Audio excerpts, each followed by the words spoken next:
Hello and welcome to CTF 201, Advanced Web Exploits for Cyber Competitions. My name is Jacob Elliott and I will be your instructor for this course. If you haven't taken my CTF 101 introductory course, then definitely go back and do that. But you don't actually have to really do that. If you are more advanced and you feel like you have a good baseline knowledge for capture the flag competitions, and you would just like to learn a little bit more about the advanced web portion of it, then definitely stick around for this course. I'm glad to have you here. A little bit of background about me if you haven't seen it before. I graduated from the University of North Georgia and the Georgia Institute of Technology with a master's degree in computer science, and then also a certificate in applied cybersecurity and industrial control systems security from the SANS Technology Institute. I have a literal alphabet soup of certifications and different qualifications and things that I have in cybersecurity and computer science. And I've done a lot of work over the years as both a software developer and an offensive security specialist and pen tester. So I really enjoy doing capture the flag competitions. I've done a number of them and I've won many competitions, including National Cyber League, other DEF CON CTFs, and other smaller event CTFs. And I decided to make this series of courses to kind of try to pass on some of that information in the context of these cyber competitions and the skills that you can learn by making a competition out of your learning, but also things that translate really well over to the workplace, and how you can take these same skills and be able to go and carry out some of the same exploits in a real web pen test for one of your clients or customers. So I'm really happy to take this course, which is sort of a deep dive into the web category, whereas CTF 101 had the very wide but shallow approach to looking at all of the categories that you might encounter in a capture the flag competition. So I'm really looking forward to sharing this with you, and we'll have a couple of videos here in a moment which will explain sort of an introductory to the course and how it is structured and how you can get your environment set up and ready to follow along with the lessons that I'll be giving you. So I hope you're ready to get started, and we're going to have a great time. And I hope you really enjoy CTF 201, and also keep an eye out for additional courses that I make for other CTF categories in the CTF University coming soon. So get ready to get started. So before we get started with the actual course content, we'll kind of talk about what to expect. This course is broken down into various categories that map to what's called the OWASP Top 10, which I'll talk about more in just a minute. Web challenges tend to be very dynamic, meaning that there can be a lot of moving parts, a lot of things that have to be analyzed, and having some knowledge about programming languages, different techniques for building websites, or perhaps having worked as a web developer in the past can be a huge advantage when it comes to cracking web CTF challenges. Throughout this course, I'll have some example challenges as we go through each of the OWASP Top 10 categories that you'll be able to start up and work along with. I'll give more details here shortly about how you actually set up that environment and how you can follow along with each of these lessons. As I mentioned before, this course is centered around the OWASP Top 10. OWASP stands for the Open Web Application Security Project. And it's basically a list of common vulnerabilities that pop up in web applications, and some more details about how to recognize the problems and fix them for web app developers and security aficionados like ourselves. So what exactly is the OWASP Top 10? We can look at my browser here where I've pulled up the owasp.org/top10 website. And we can see that they have created the list for 2021. Now these are updated every couple of years because, as you can imagine, the types of vulnerabilities that could pop up in web applications is going to change as the technologies themselves change. As new things become more popular and other things become less popular or outdated, then the vulnerabilities that are more common that we see from attackers on websites are going to change as well. So the OWASP Top 10 is broken up into a couple of, or 10 categories that of common vulnerabilities for websites. And you can see those in the list here, and they give a little bit of information about what has changed, what has moved around, what's new since the previous one in 2017. We can see that the actual list here is written out this way, this A01 colon 2021, A02, A03, and so that's how the different subjects and categories of this course are going to be laid out, beginning with broken access control.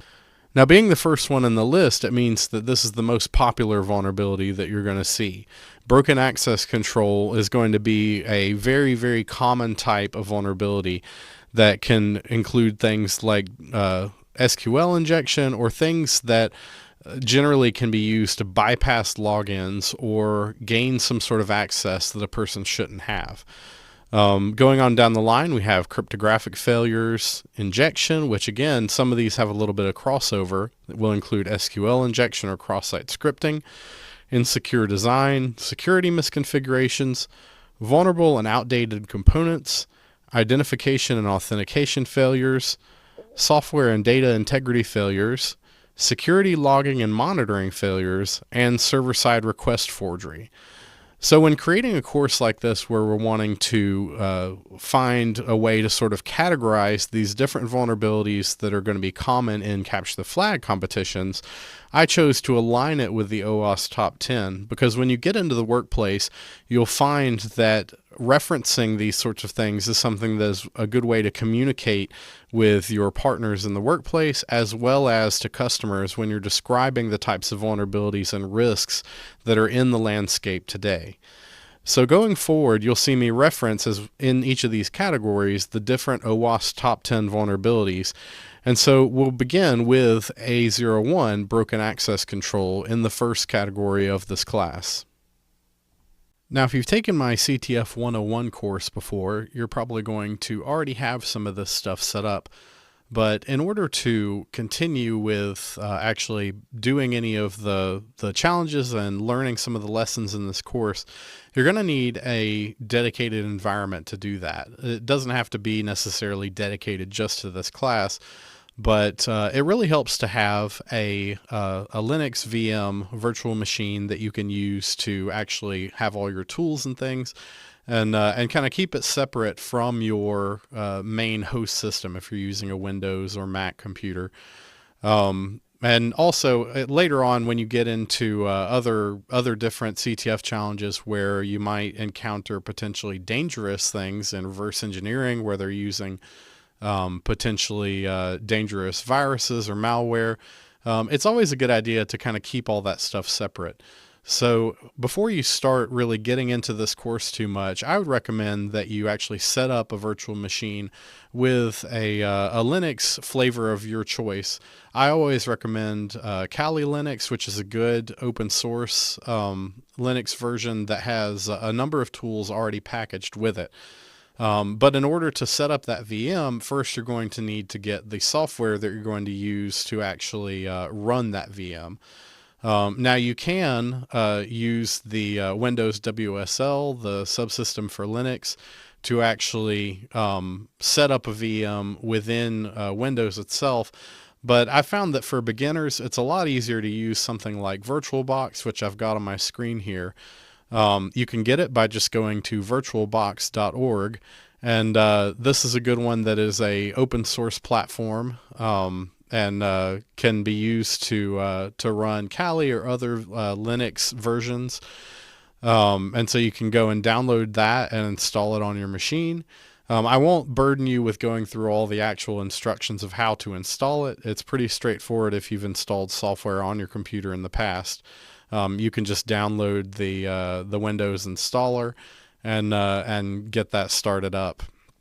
The other option, and the one that I'll be using for this course because I previously had a license and just carried over after they were bought out by Broadcom, is the VMware platform. I'll be using VMware Professional version 17. And so this one is a little bit more difficult to get downloaded, but because they actually require you to create an account and then go through their products and download the VMware platform. But once you get that downloaded and installed on your computer, If you're interested in checking out Kali Linux, then you can just go to kali.org, and they have a download button here that actually takes you to a Get Kali page. And they'll have some different options for installer images and things, but the one that I would recommend in this case is to go to virtual machines, and you'll see that there are different options for VMware and VirtualBox. So you can download the actual image for your virtual machine and get that started up in your product of choice. Now, once you have that actually set up, then you can actually start up that VM, and we'll see that this is what it appears for me when I open it up in the VMware virtualization software.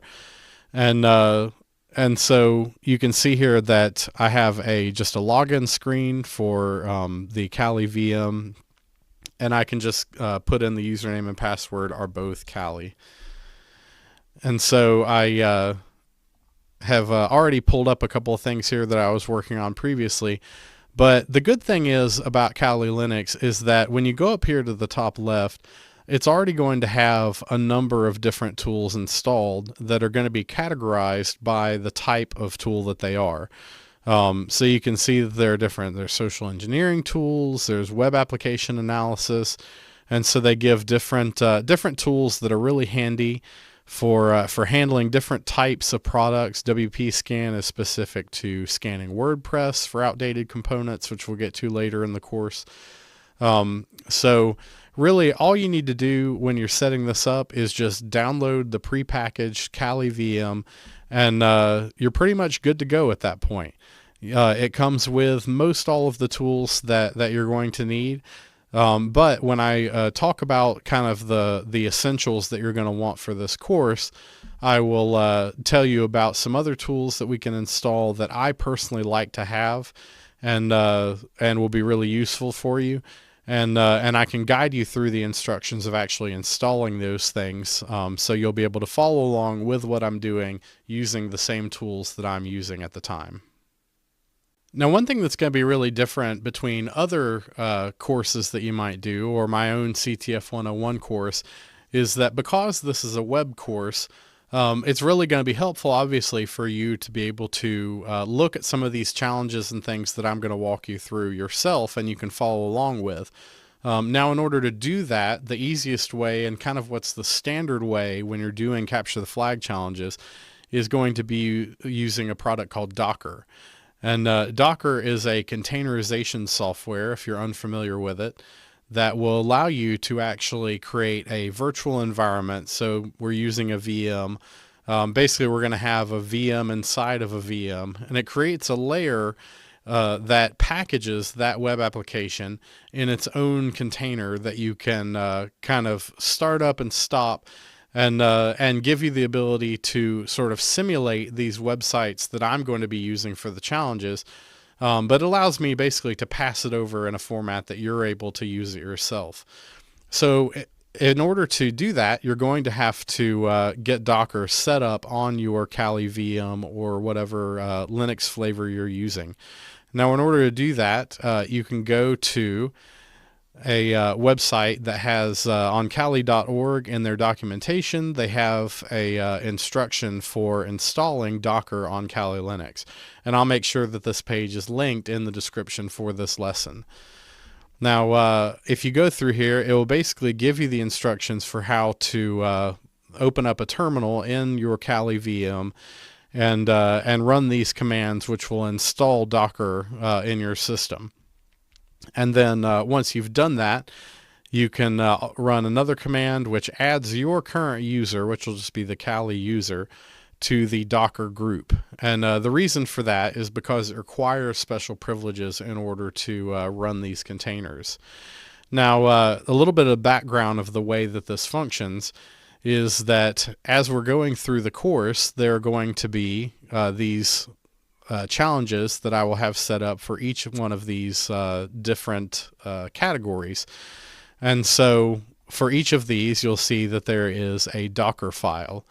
And a Docker file is basically going to be a set of instructions for how to configure the Docker container that you're going to be running. And so anytime that you are going to run one of these challenges, then you can run this build docker.sh script. And what that will do is it will run the necessary Docker commands to build and run one of these challenge containers. And so if I, for example, open a terminal here and I run build docker.sh, then it will actually build that container, meaning it will basically package up the container for this challenge, and then it will go ahead and run it. And so now on my system, I will be running the actual web application on port 1337. And in my browser, I can actually browse to that port and view the website. But I'll get to that when I actually start showing these challenges and discussing the techniques that are involved. And in order to stop it, I can just hit Control C to interrupt that and stop that container. Or I can run Docker PS if I were running that challenge. If I were in another window and I need to stop something, I can run Docker PS, and it'll list the current containers that are running, and the name of this container is CTF 201 challenge. So I can say Docker kill CTF 201 challenge, and it will go ahead and stop that container. So you can see it's stopped here now. So that's really all the Docker understanding you're going to actually need for this course in order to be able to interact with the challenges that I give you. So again, in the CTF 201 web resources that I'll provide to you, there will be the 10 categories of the OWASP top 10, and then each of those will be broken down into lessons with a challenge that you'll be able to follow along with me and exploit. So go ahead and get Docker set up on your VM, and then as we go forward, you'll be able to use that for these challenges. But that's one of the most important things that you're going to need to do for this course.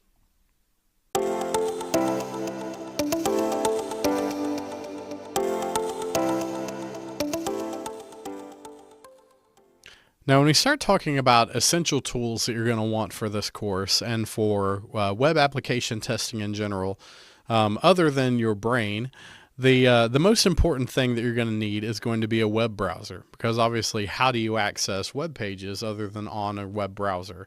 About 99% of the time. So with your Kali VM that you're using, or whatever Linux flavor or your own testing environment, the Kali VM will come with Firefox installed. And so this is going to be your most basic method for accessing the challenges and whatever it is that you're going to be testing your web skills against. And there are a couple of things that are really good to know about your browser.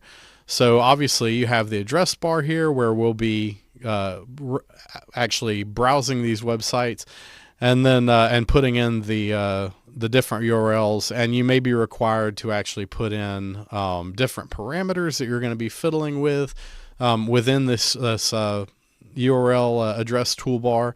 The other thing that's really important that you should know about if you've never used it before is going to be the inspect function, which you can access the developer tools by just right-clicking and pressing inspect, or you can go up to the top right here and go to more tools.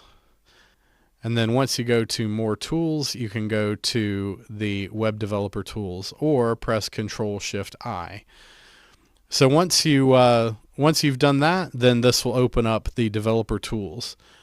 Now I will go ahead and dock this to the right because I like to see a little bit more of the page here on a vertical scale. But the first thing you see here is the inspector, which will allow you to actually inspect different HTML objects within what's called the document object model, or the DOM. And so as we are creating this web page here, the actual HTML is interpreted by your browser and broken up into these objects. And that allows you to actually drill down and select different things that you want to mess with. So if you're looking specifically for the content of a script or for a specific thing that's going to pop up somewhere on the page, or you want to examine the way that a form is functioning or a button, then you can find it using this inspect tool. The other thing that you can do is up here in the top left, there is a pick an element from this page, which if you click that gives you an option to actually select something on the page, and you can see that it is now highlighted in my inspector tab. That's kind of a powerful tool rather than drilling down through all of this manually. If you want to select a specific object that you want to mess with, such as a form in this case, and so that's an easy way to actually investigate that. The other thing you can sometimes run into are just really, really simple challenges where they might say that they might cover up part of the page with something so that you can't see what's underneath it. And you can just do something as simple as selecting it and pressing the delete button to actually remove that from the page. So there are some powerful ways you can use this inspector tool to actually examine the page. The other interesting thing is that this inspect field here is updated based on changes that are made to the page by things like JavaScript. So if you actually right click and say view source, what you see in the source here may be wildly different from what appears in the inspect here, because all of the stuff that appears in the DOM has been updated by JavaScript that loaded on the page. So what you're seeing is basically the final state of the page. The next thing that's really important to know about in your browser is the console tab. And this is going to show you the output of errors from JavaScript or other things. In this case, it's having a hard time finding a font file, or there's a problem with it. But the other thing that you can do here is you have noticed this little command line. This is actually a JavaScript console. And so it means that if you need to interact with things on the page, such as other JavaScript elements, then you can type those functions directly into this console. So if you see a highly obfuscated JavaScript file that is going to, or script that is going to somehow decrypt or display the flag, and you notice that there's a function called decrypt flag, then nothing stops you from just typing decrypt flag or something like that. Or if it's going to return that as a string, you could say alert decrypt flag. And what you could find, it'll say that that function doesn't exist. But when you run that, it could actually pop up with the flag. So we could imagine you could see something like this pop up on your screen. So using the console to interact directly with the JavaScript elements and things on the page can be a useful tool to have. And so learning a little bit of the JavaScript language as well can be very useful to you. The next thing you can see here, which you'll use a lot less, is going to be the debugger. In this case, we can actually see things that are loading on the page, such as this JavaScript. And we can click on this beautify here to pretty print that source. And so imagine that there's a function that's going to run that is actually going to mess with you in some way that you need to stop it. You can actually do something like creating a breakpoint so that the moment that that JavaScript function is called, you can actually stop the execution. So if for whatever reason it's going to say decrypt the flag but then skip on to do something else, you could actually create a breakpoint so that when it's executed, you can stop that from happening. And or even if it was to clear the whole page, like before you could actually view anything, then you can actually stop that JavaScript from being executed and continue that way. So the debugger can be a useful way to actually look at JavaScript and things on the page as they're being executed, and be able to, as it suggests here, debug that JavaScript source. The other thing that is probably what I consider one of the most powerful tools in the developer tools in your browser is going to be looking at the network tab. And so you can see here it says to perform a request or reload the page. So generally what you're going to do here, if you're just using your regular browser outside of a tool like Burp Suite, is you can pull up this and we say, okay, that's going to send a request somewhere, or it's going to load something from somewhere, and I just have no idea where it's coming from I'm going to analyze how this page is functioning. So I can go ahead and hit reload here, and I'm going to actually, because it's not going to load anything off of my local machine, I'm just going to go to google.com. And what you can see here is that we have all of these requests that are displaying on the page. And every single one of these is going to be a HTTP request that is going to some endpoint somewhere. And that's going to be everything from the Google logo to different analytics that it's going to be using to track you. It's going to pull up the icon that should display in your browser. All of these things are going to be different requests that are going to be tracked by this.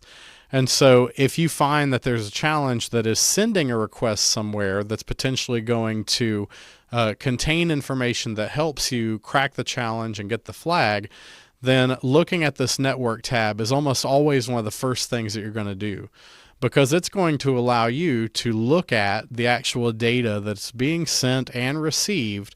And then you can take that data and use it to try to crack the challenge. Now, the other things on here on the developer tab are not as important until we get on to the application. The style editor, not so much. Performance, not so much. Memory, even not so much, because it's going to be more of the low-level info of your browser. The next most important thing that's going to be very useful to you is going to be the storage. Now, there are several different types of storage in your browser, and some of the most important ones to you are going to be in the cookies here. So a cookie, if you're unfamiliar with the way that HTTP works, cookies are small bits of data that are sent and received that are used to basically track information about the website. And help them kind of maintain the state of your session on their website. And so each of these cookies has a name and a value, and then also a domain that it applies to. So cookies that are created by google.com can only be read by google.com. And so that means that the next time I go to a website that sends a request to a google.com domain, it will send along these cookies automatically, which these mean absolutely nothing to me because they're just going to be internal data that Google is using. But when you're looking at a CTF challenge, it could potentially be information such as JWT tokens, session tokens, different cookies, or just something on a really easy challenge that says admin equals false, and you can change it to true.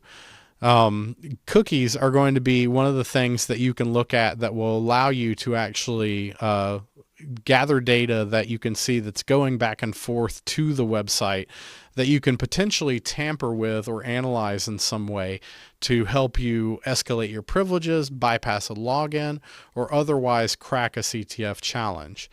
So cookies are going to be very important. The other thing that's also going to be very important to you is going to be local storage.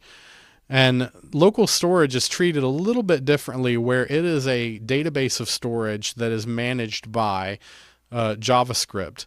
And so it allows JavaScript to store and retrieve data in a key value format that it can then process as part of the script execution.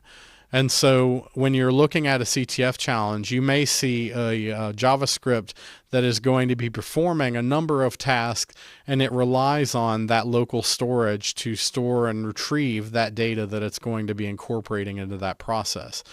And again, similar to how cookies work, you can then turn around and modify that data in some way to be able to potentially bypass something or manipulate the state of that website in some way that allows you to crack the challenge. There are some other types of storage like IndexedDB, which are another type of database storage where it can store values, and then session storage as well. And these are also going to be kind of low-level things that JavaScript storage can save on your browser. But by and large, the vast majority of things you're going to look at are going to be looking at either cookies or local storage. There are some things that you might be able to figure out from accessibility options, as well as the application manifest that can give you data about different endpoints, different options that tell you about what the website was designed for in terms of what devices it should work on. And then things like service workers, which are scripts that are executed to handle things like push notifications and such that may contain information that allows you to also manipulate and crack a web challenge. So that's a rundown of the basics of your browser, which if you're on this course, you probably know how to use a browser at least a little bit. But a lot of people don't look at things like the dev tools. So when you start looking at these CTF challenges, you're almost always going to have a dev tools window open that you're going to be using to analyze the front end functionality of the website to figure out how you can manipulate it in order to get the flag. Continuing the series of essential tools that you're going to want to have when you're looking at CTF challenges is going to be something like curl.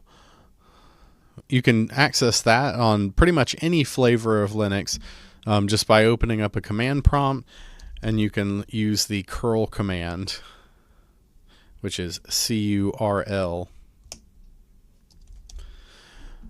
So curl is basically just a tool that is used to send and receive web requests, HTTP requests to a web server. So a lot of times it's going to be really simple for you to actually, instead of trying in your browser to send a request to a website, it may be more easy just to use curl to send that request instead. So for example, if I just say curl https://google.com, then it will attempt first to redirect me. But you can see that it is going to respond with the content that would come from that website. Or I can use -v to say verbose, so that it sends me a little more information about the connection as well as the request headers and the response headers that are coming back from it. So curl allows you at a much lower level than your browser just to really quickly send a request to a website.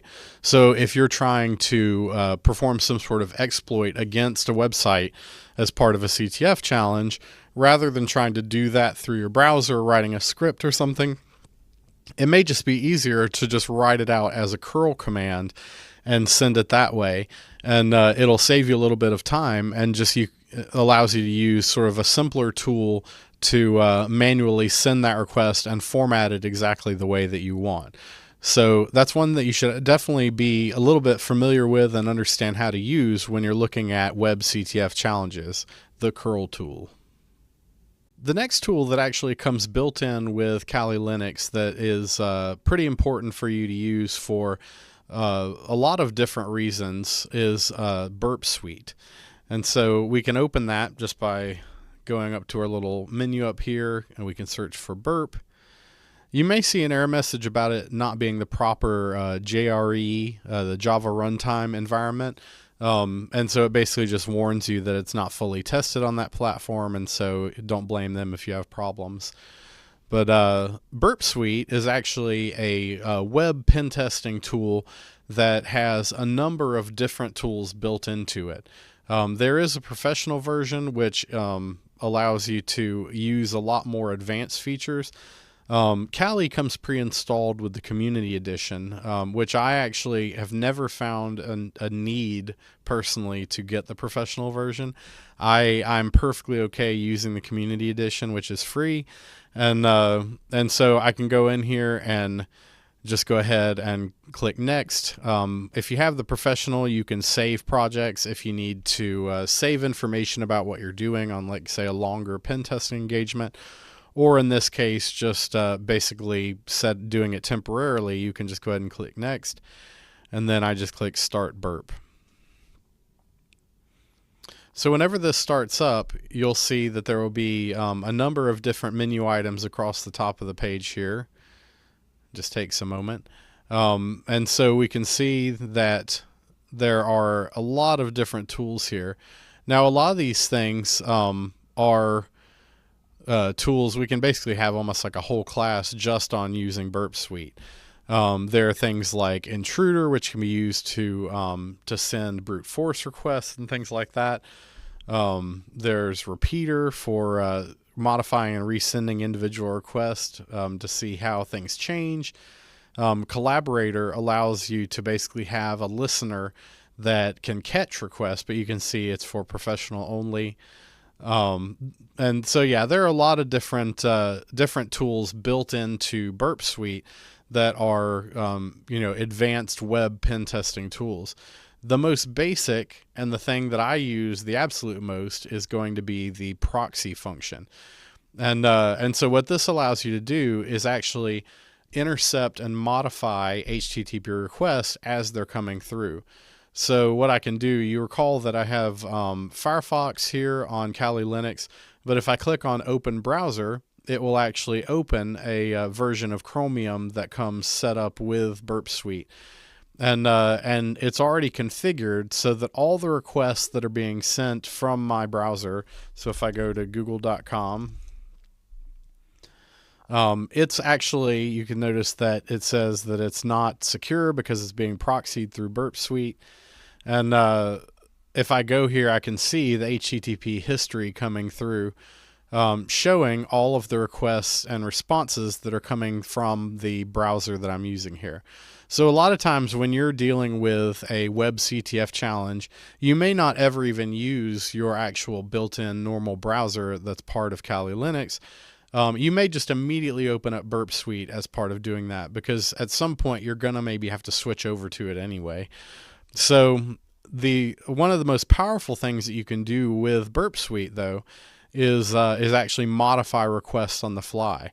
And that can be really useful when you're dealing with things like JavaScript that's going to, say, perform a lot of actions really fast on a website, and then it's going to send a request to a remote server somewhere. So instead of attempting to somehow set up a breakpoint and intercept or deal with the actual JavaScript itself, it's a lot easier to just let the script do exactly what it was going to do to begin with. But in Burp Suite, you can go here to this proxy and click where it says intercept, and just click this button where it says intercept is off and change that to intercept is on instead. And when I click on that, you can see that it already has intercepted a request. And what that means is that everything on this page is now kind of frozen. It's not going to go anywhere even if I click on a button, because it is intercepting requests from this browser. And the really powerful thing that Burp Suite allows you to do is, say this was a request coming from a JavaScript or some form or something on a CTF challenge, and it's going to send some kind of data. Well, I can go in here and actually modify any of this that I want to. So I can change the parameters that are being sent. I can change the cookies that are being sent. You can look at the inspector over here to modify these values without having to manually type it here if you need it to look a little cleaner. But when you're done getting it the way you want, you just click forward and it actually will send that request on. So if I go ahead and click this page here, you can see it's planning to send me to a search for New Year's Day. And so it's just sitting here waiting for me to hit forward. There were some additional analytics things. So when you're done with what you're planning on doing, you can just click intercept is off, and you can see that it went ahead and forwarded me to that page. So today is New Year's Day 2025. And so the Burp Suite proxy feature is probably the number one feature that I use almost every time that I'm dealing with a web CTF challenge. It's a super, super powerful tool because, as I mentioned before, it allows you to actually intercept those requests and responses as they're coming through, and then modify them as you need to say fill in a piece of data or some parameter that's going to perform some exploit that you're going to test out to get the flag. So it basically allows you to, instead of dealing with in your browser trying to change the code or creating a Python script that's going to perform some exploit for you, instead you can just do it quick and easy by taking the normal request and just modifying it on the fly to do the exploit that you need and potentially get the flag. So adding to the list of tools that you're going to want to be familiar with, Definitely Burp Suite Community Edition, or if you feel like getting professional, you can do that too. Definitely a very powerful tool to have, and one that at least the proxy function you should familiarize yourself with, and you'll definitely find opportunities to use it in just about any web CTF challenge. The next tool that I'll talk about that's really important to use, depending on the rules of the CTF when it comes to scanning things, is something like either Deerbuster or GoBuster. I prefer to use GoBuster just because it seems to work a little bit faster and is just generally a little more user-friendly in my experience, and it has some other features related to DNS and vhost enumeration. But the gist of it is that both tools allow you to actually scan for content on websites. And so without being able to have links to things, if there are hidden files on a website or API endpoints or things like that that you don't know if they exist or not, you may need to actually scan for them. Now, it's not always allowed in the rules of a capture the flag, so you really have to pay attention when you're looking at it if you're allowed to use something like that. But if you're doing something like hack the box challenges or something like that, then generally you are pretty free to go ahead and scan and enumerate any way that you like. And sometimes that's the only way that you're going to actually find some sort of hidden endpoint that you're expected to exploit in order to be able to break into a website or find some sort of unintended functionality. So I'll go ahead and give you a little bit of a demo on using GoBuster. And I'm not sure if I actually have it installed, but you can see that it prompts me to go ahead and install it. And I can just say yes and put in my password of just Cali, which is the default. And this will take just a moment to install. And so we'll type in the -H, and you can see there are some different available commands that we have here. Now, the most basic one is just going to be the dir command. So I've set up just a basic little Python HTTP server listener that's on my local machine at port 8000. And I'm going to go ahead and show you what this actually looks like. So we'll say GoBuster dir, and we're going to give it a URL. And we'll say localhost port 8000. And then we're going to give it a word list, which is going to be where we're actually going to get our list of words we're going to use to scan. So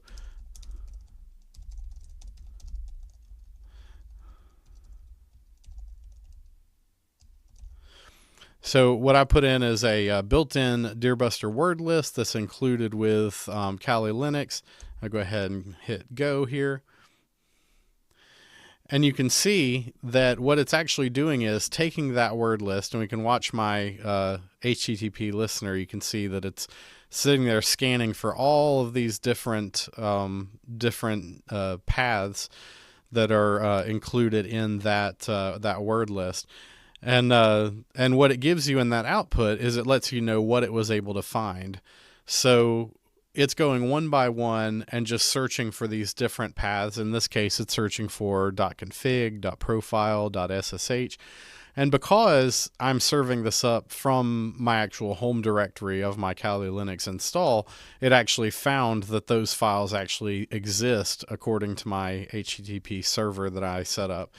So if you're looking at a website that's some unknown, say, API, and you have no documentation, you have no way of knowing what sort of hidden functionality there might be or different API endpoints, you can point something like GoBuster at it to be able to scan using a word list, and that will allow you to identify which paths give you something like a 200 that lets you know that path actually exists, or some other error code that may hint to you that there is something that you need to take a second look at, maybe manually, and determine if there's something there that you can attack. So tools like GoBuster and Deerbuster are definitely super useful when it comes to web pen testing and web CTF challenges, as long as they're used correctly and you pay close attention to the rules of the competition when it comes to actually scanning things. Because some CTF competitions have rules where you're not allowed to use automated scanning tools, and most of the time it's because they don't want to pay for that amount of traffic coming through their cloud infrastructure or something during the competition. And usually they set up the competition in a way where scanning blindly is not required, and they do that specifically to prevent you from using brute force tools. So just pay attention to the rules, and if you see one that says that no scanning with tools like this is needed or allowed, then definitely keep this out of your tool list for that particular competition. But if it is allowed, then and you find that you see a case where it appears to be needed, then this is a good one to know and understand how to use. There is a little bit more advanced usage when it comes to searching for subdomains or vhost entries or things like that, but the most basic usage is just going to be for scraping websites using a word list in order to identify content that you might be able to exploit or examine in some way as part of a CTF or a web pen test. So continuing the series of essential tools for web CTF challenges, this one kind of falls into a similar bucket as things like Deerbuster and GoBuster for doing directory and file enumeration in terms of whether or not it's allowed. And the tool that I'm going to talk about right now is SQL map or SQL map. And the reason I say that you need to be careful with it is because it does create a lot of traffic.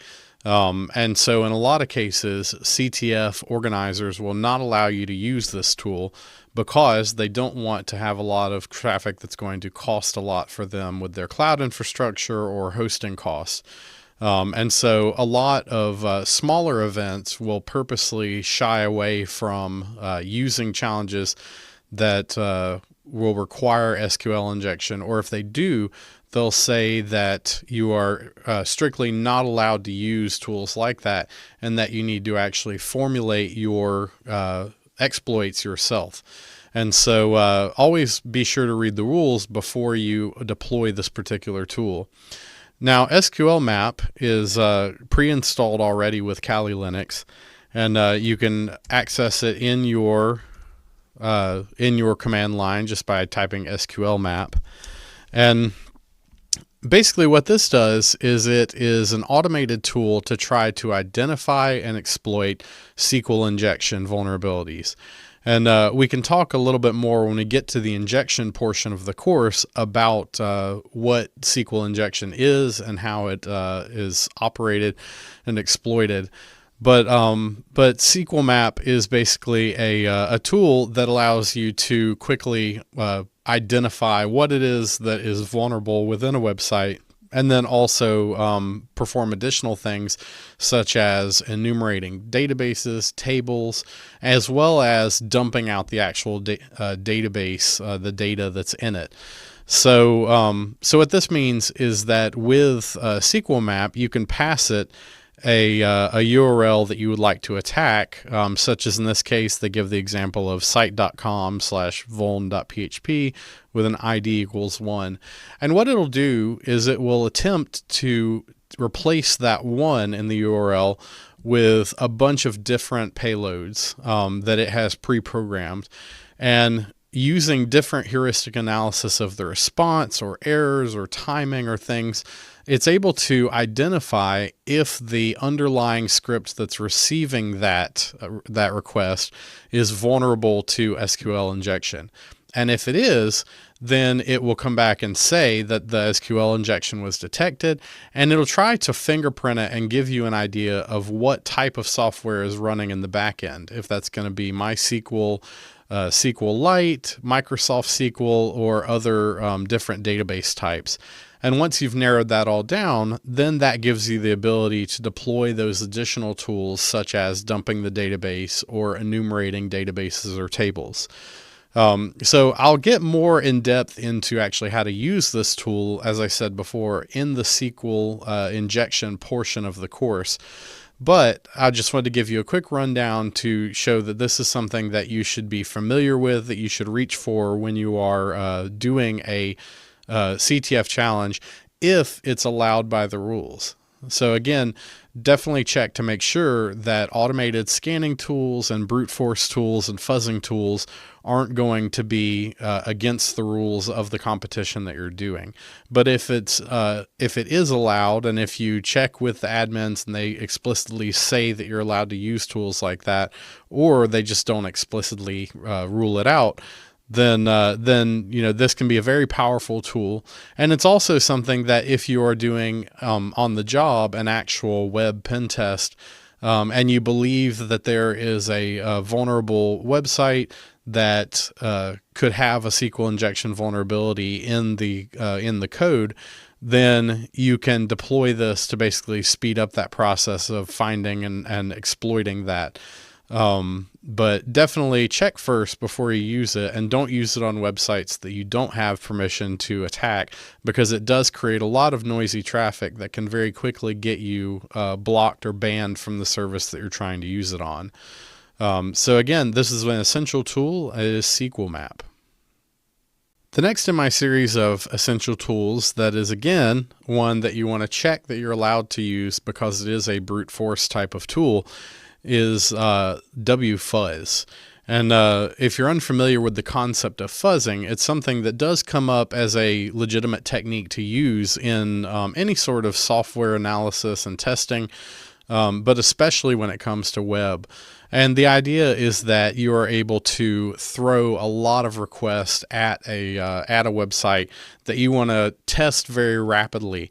And sometimes just pure fuzzing could mean that you just want to throw a lot of random content at a website using those requests and just see what breaks. If you find something that causes it to break, then it can basically identify a flaw that you might be able to track down what is causing that flaw, and if it's something that can be exploited by actually crafting a custom exploit in order to gain some sort of access to the website or get a flag.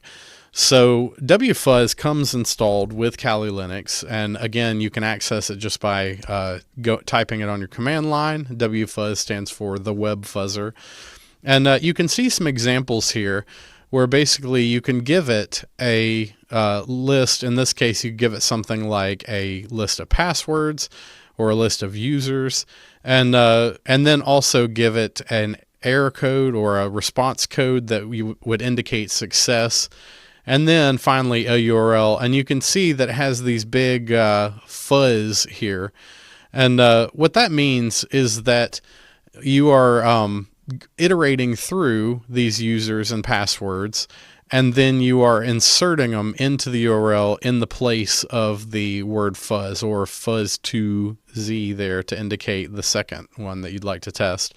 And basically what it's going to do is it's going to iterate through every combination of usernames and passwords and attempt to plug it into that URL. And if it receives an HTTP response code of 200 indicating success, then it's going to log that, and it's going to show you that that username and password that tested actually gave a positive response. And so that could indicate that you have guessed a correct username and password using brute force. Now, WFuzz is very helpful because it's not only just for doing things like usernames and passwords.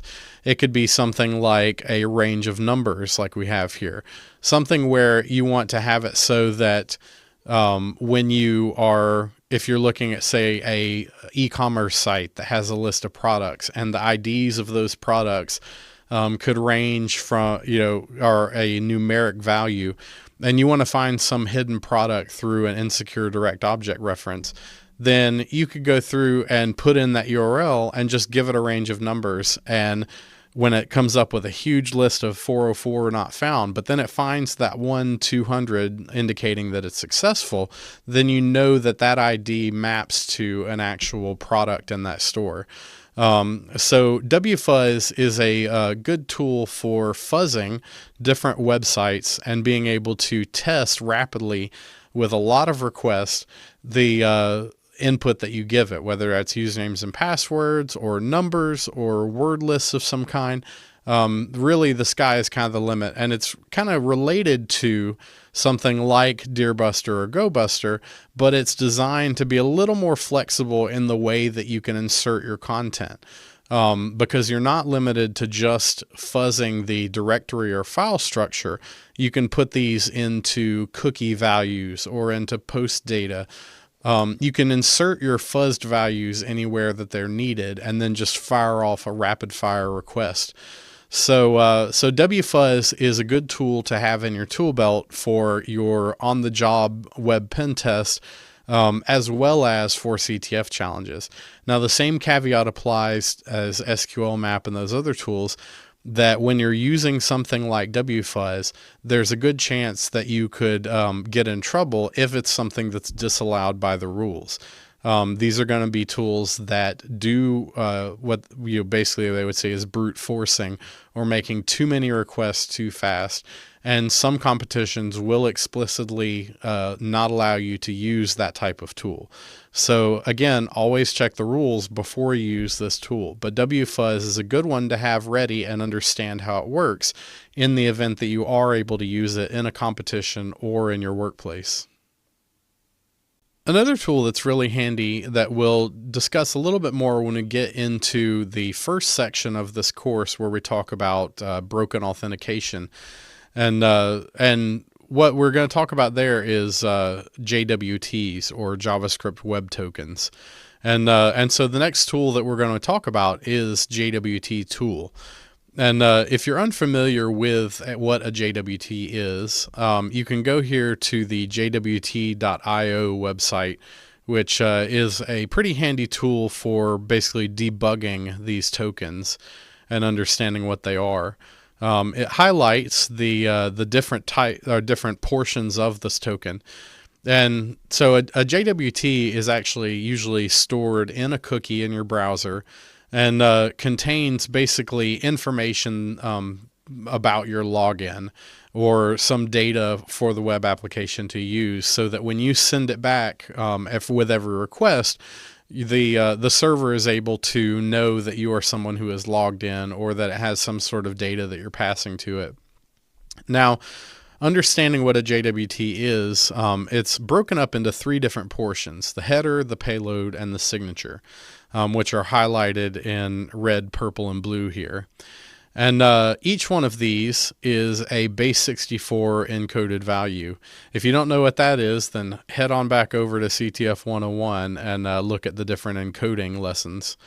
But each one of these is base 64 encoded, and you can see over here the decoded portions of it.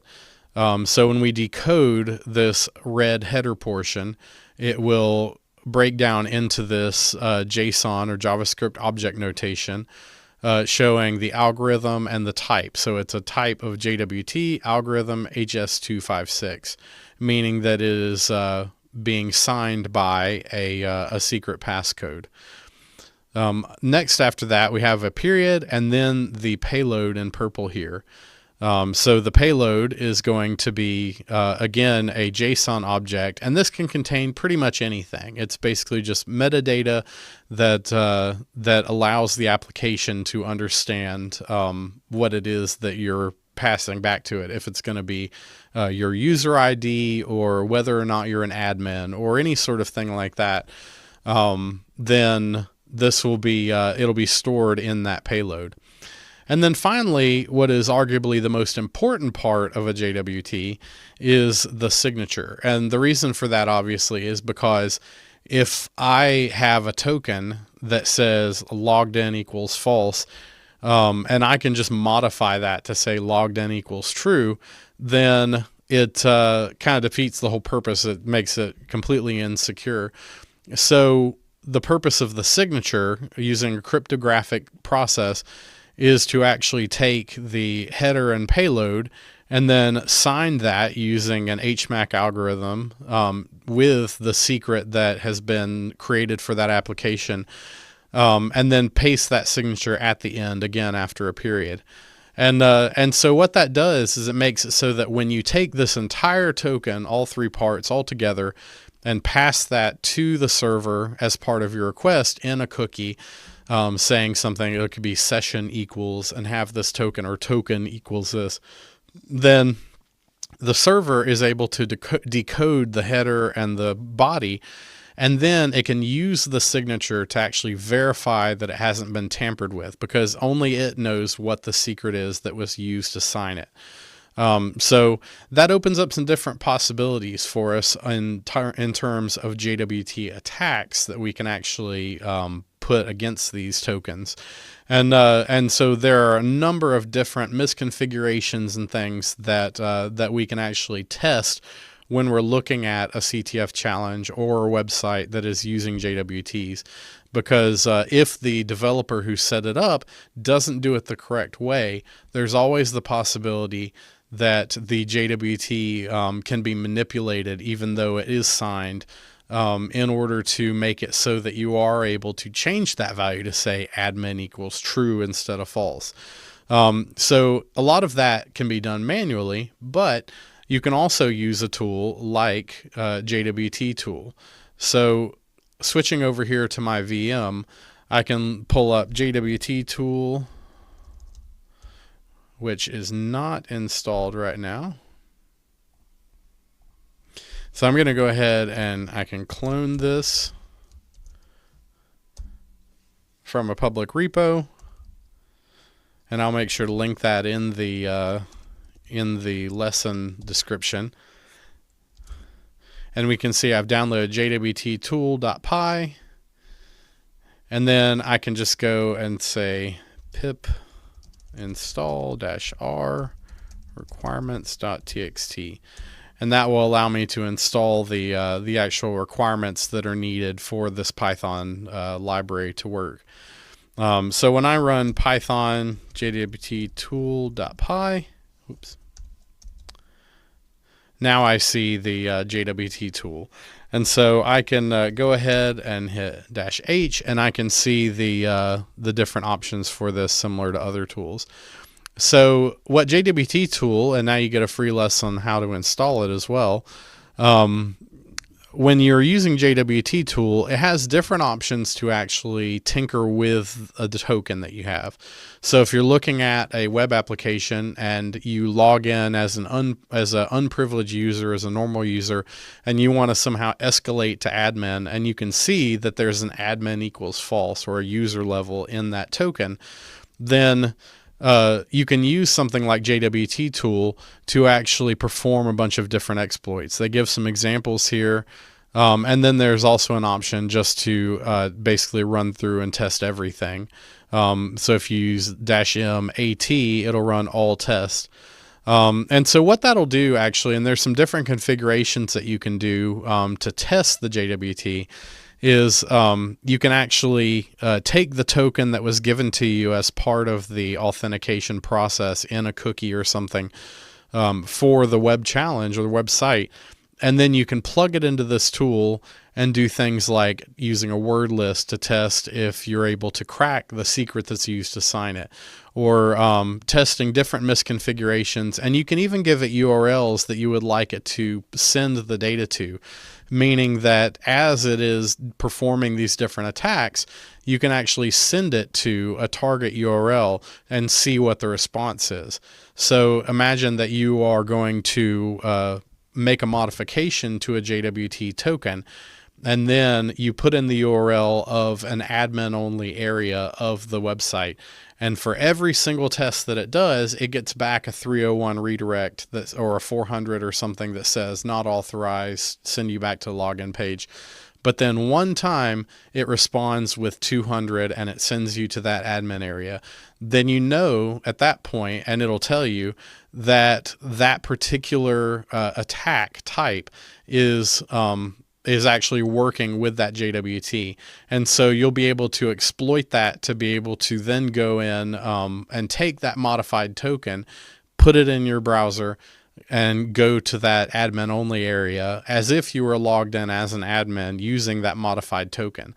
So again, this is one of those tools that can cause trouble if you are doing a lot of brute forcing. If you're putting in a target URL where you're actually sending requests to the server, then you may get in trouble for using it in certain events.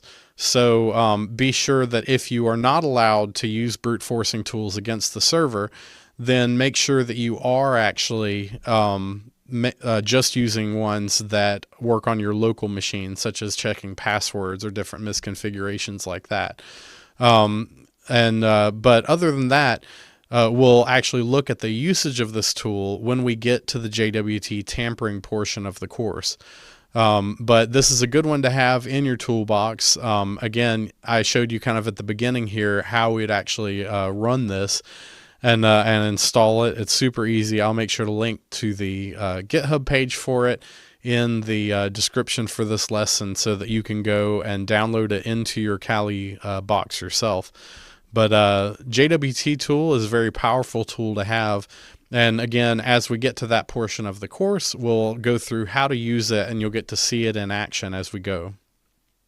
So one tool that is super useful for performing web pen tests and can be useful for capture the flag challenges in very specific situations is going to be Metasploit. Now I say that it's useful for very specific situations because Metasploit is basically a platform for doing a lot of automation of your exploits. So meaning that when you find a outdated piece of software or something that has a known exploit or a CVE, being able to very quickly search for it and be able to deploy that exploit against that server. Now, one of the things about capture the flag challenges is that there's really less chance that a CTF creator is going to make a challenge that is solvable by Metasploit. And so I'll show you kind of what I mean here. We can start it up by just typing MSF console to start up Metasploit. And it'll take just a moment to actually get it running.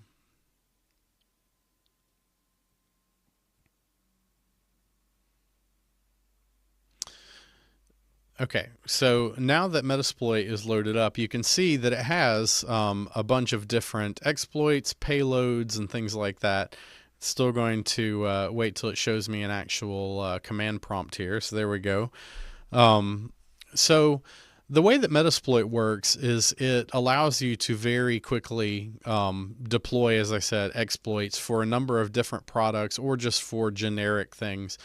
But one of the tricky things is, that all these exploits that it has programmed in it are packaged for specific versions of technologies or platforms. So if you're looking at something that's going to be a capture the flag challenge that's been custom created for that event, there's less of a chance that it's going to be vulnerable to something that's designed for a certain platform like WordPress or something, unless that's the intended way to solve it and that's what the designer wanted you to do. But it's always a good idea to check it out. The other thing that is useful with Metasploit in the case where you're not going to actually use it for the pre-packaged exploits is by deploying a payload from it using your own exploit. And so that allows you to actually create a listener in Metasploit. And then you can also use tools to help package up a payload, a meterpreter payload is what it's called, so that when you deploy your own custom exploit that you've made outside of Metasploit, and it triggers that payload with some sort of callback to your own IP address that you've programmed into it, then you'll receive that listener callback, and then you can use Metasploit to actually run some different commands to try to elevate your privileges or gather information about the server. So even if you're not using the pre-packaged exploits, it's still a good idea if you are, especially in a competition where you're going to have to pivot somewhere else once you get to some sort of internal network after the original exploit. It's still a good idea to know how to actually use Metasploit to do that. But the most basic usage would just be something like searching for a particular product. In this case, you can imagine that you see a CTF challenge where it's using a certain version of WordPress. You can just type search WordPress, and it will give you a list of different payloads that it has that match your search.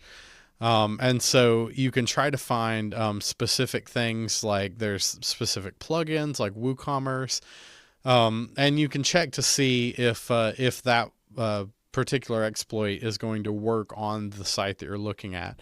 So if it does, then you identify there's some sort of outdated component being used that is vulnerable to a certain exploit that's already packaged into Metasploit, then you can use it there to actually deploy that and get a shell on the server and be able to go from there. But its usage generally in capture the flag competitions, from what I've seen, is pretty rare. But it is a good idea to at least know that it's something that you can check into and see if there are any prepackaged exploits that you can deploy as part of your exploit chain. So definitely keep that in your back pocket, and you can also find more ways to use it when you're using it on the job in a real web pen test situation. But for CTFs, it's going to be a little more rare, but it's a good thing to know that it's there in your Kali box already set up, and at least understand how to use it as you are going forward in your web pen testing or CTF experience. Now, one of the other tools that I'll talk about that I think, in my opinion, is one of the most important when it comes to doing web pen test or CTF challenges is having something like ngrok. Now, ngrok is basically a platform that allows you to create a listener for receiving back connections from a remote server. So you have this problem where if you are doing a capture the flag challenge and there is some sort of way that you want to get a shell on a server, or you want to exfiltrate some sort of file, you need to be able to actually send that data somewhere or send that connection somewhere. And you have a problem where unless you are set up with unless you set up your own computer where you are routed through your firewall of your home or wherever you are, that connection is not going to be able to just get back to your computer by putting in your public IP address. There's a lot of NAT and stuff like that in the way, especially if you are in in some sort of facility where you are sharing connection, like a dorm or something, a university. So ngrok basically allows you to create a tunnel that creates a reverse proxy connection straight back to your computer, and you use the agent that is on your computer in order to actually create that tunnel. And so I'll demonstrate the way that this works. Basically, I can go to ngrok.com and I can create a free account. And you can create a pay one, and it gives you a little more flexibility. But for basic CTF usage, I've never had a problem just using the free one, because you can at least have one tunnel open at a time. And so when you go here and set up a free account, it'll give you the option of how you'd like to connect your agent. You can choose the Linux version. And then you can actually go and run the commands that you can just copy here to download the agent. And so I'll go ahead and switch over to my VM here, and I can paste this in, put in my password. And this will run the commands to actually set up the ngrok agent on your VM. So this will take just a moment to install on my computer. So now that I've got ngrok installed, I can just say ngrok-h, and you can see the basic usage here, some examples of how you'd like to use it. And basically what this allows you to do, as I said before, is create a reverse proxy that is accessible from the internet. But you have to have an access token for it. So I will go ahead and pause for a moment. I will put in my access token that's from my account that I blurred out before, and that will allow me to configure ngrok. Okay, so now I've gone ahead and put in my access token that was on that ngrok web portal. So when you set up your account, it gives you the configuration right there to put in your access token, and that is a token that's specific for your account. So an example usage would be something like putting in this ngrok HTTP 8000, and that would be ngrok, the service you'd like to use, or and then the port. And so now what you can see is that it gives me an address here, and then it's forwarding that to localhost port 8000. So when I if I open up another tab here and I just say, and I want to create a Python listener with the http.server package, it's going to create a HTTP server on my on port 8000 on my local machine. So now if I go back to my browser here and I paste in that address, then you can see that it's showing my home folder on my VM at this address. And that's because when I'm serving up the actual Python server here, it just shows the current folder. So I'm in my home folder right now, and I can go and browse to that address that's ngrok-free.app and this ID here, and it routes it to that port.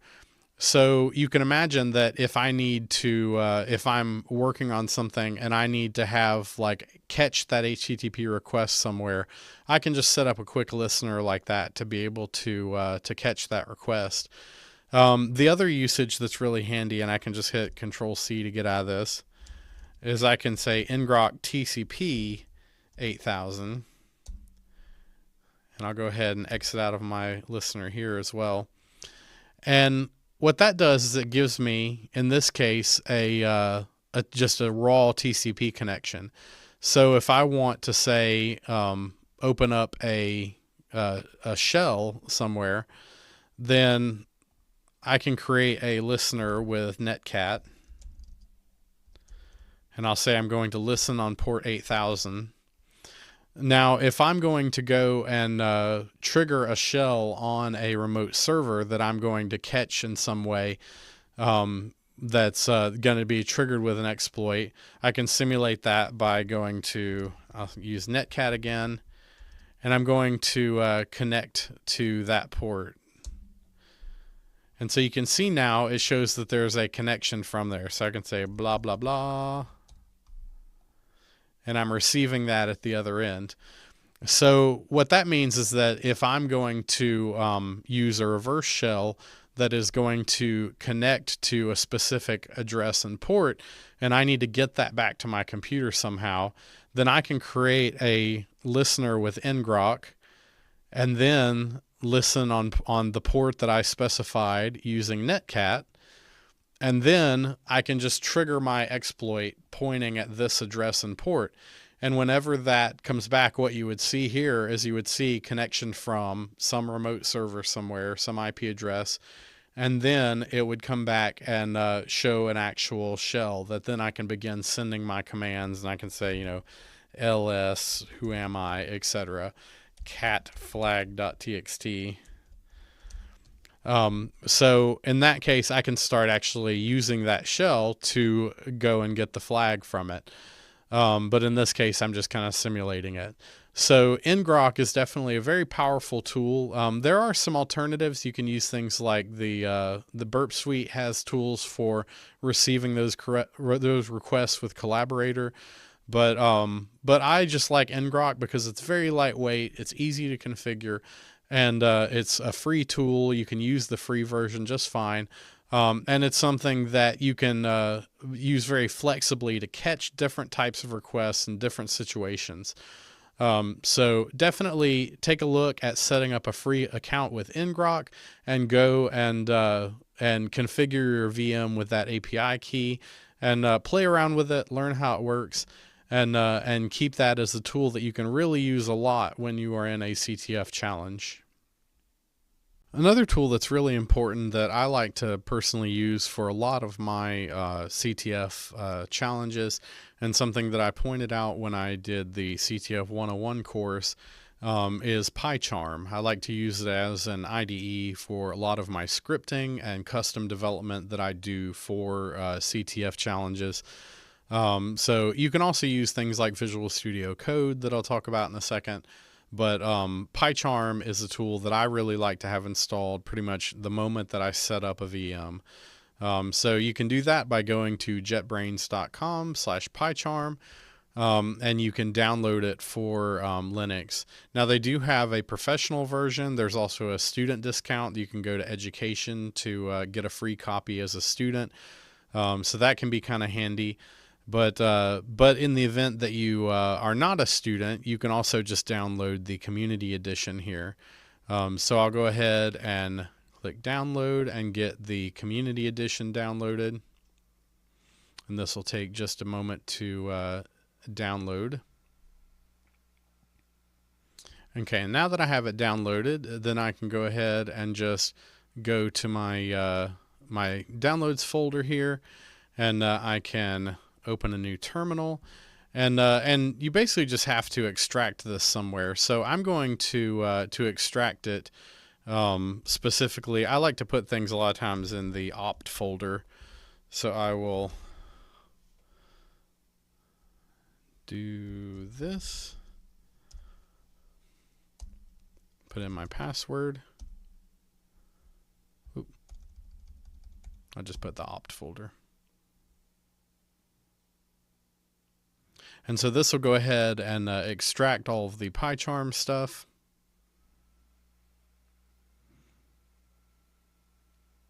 And this will take just a moment to actually get that extracted from that that gzip file, since it's a pretty large file. Okay, and now that that's done, we'll just check and see.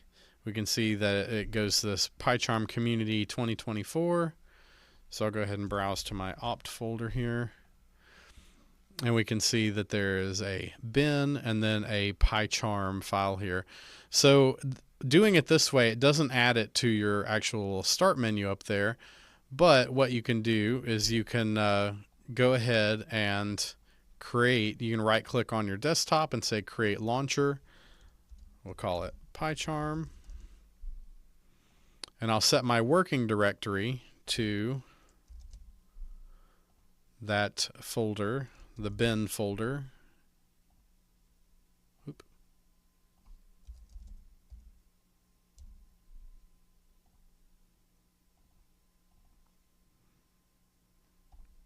And then I want the command to just be /PyCharm. And then you also have the option of setting an icon for it. And so it has a lot of built-in icons, or you can click this drop down and select image files. And I'm going to go ahead and browse to that PyCharm folder. And you recall that there were some files here. So I'll select this PyCharm.svg and then just hit create. And so now on my desktop, I have a launcher, which I can go ahead and click, and it will start up PyCharm Community Edition. So that's an easy way to get that set up on your machine. And once you do that, then you can exit out of the tour and everything, but you can create a new project. And generally what I do every time that I start a CTF, I will create a new project in my home folder, and I'll just call it something like, my CTF, and create a project virtual environment for it. And so basically that means that it'll insulate it from the rest of your system in case there are any sort of weird dependencies that you need to install or anything like that.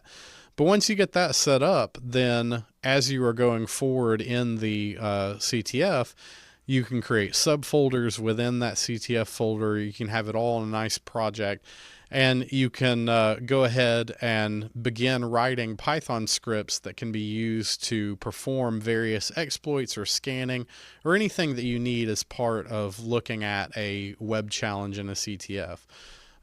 So as you're setting up your environment, you should be making sure that part of the tools that you get set up on your machine are going to include PyCharm if it is something you like to use instead of something like Visual Studio Code. But I do highly recommend it, and if you've never used it before, I think it's a really great option for an IDE and for your environment to use for your capture the flag coding and scripting. Another tool that I think is pretty essential to have, that I mentioned in the previous video with PyCharm, is going to be, again, just having like an IDE in general.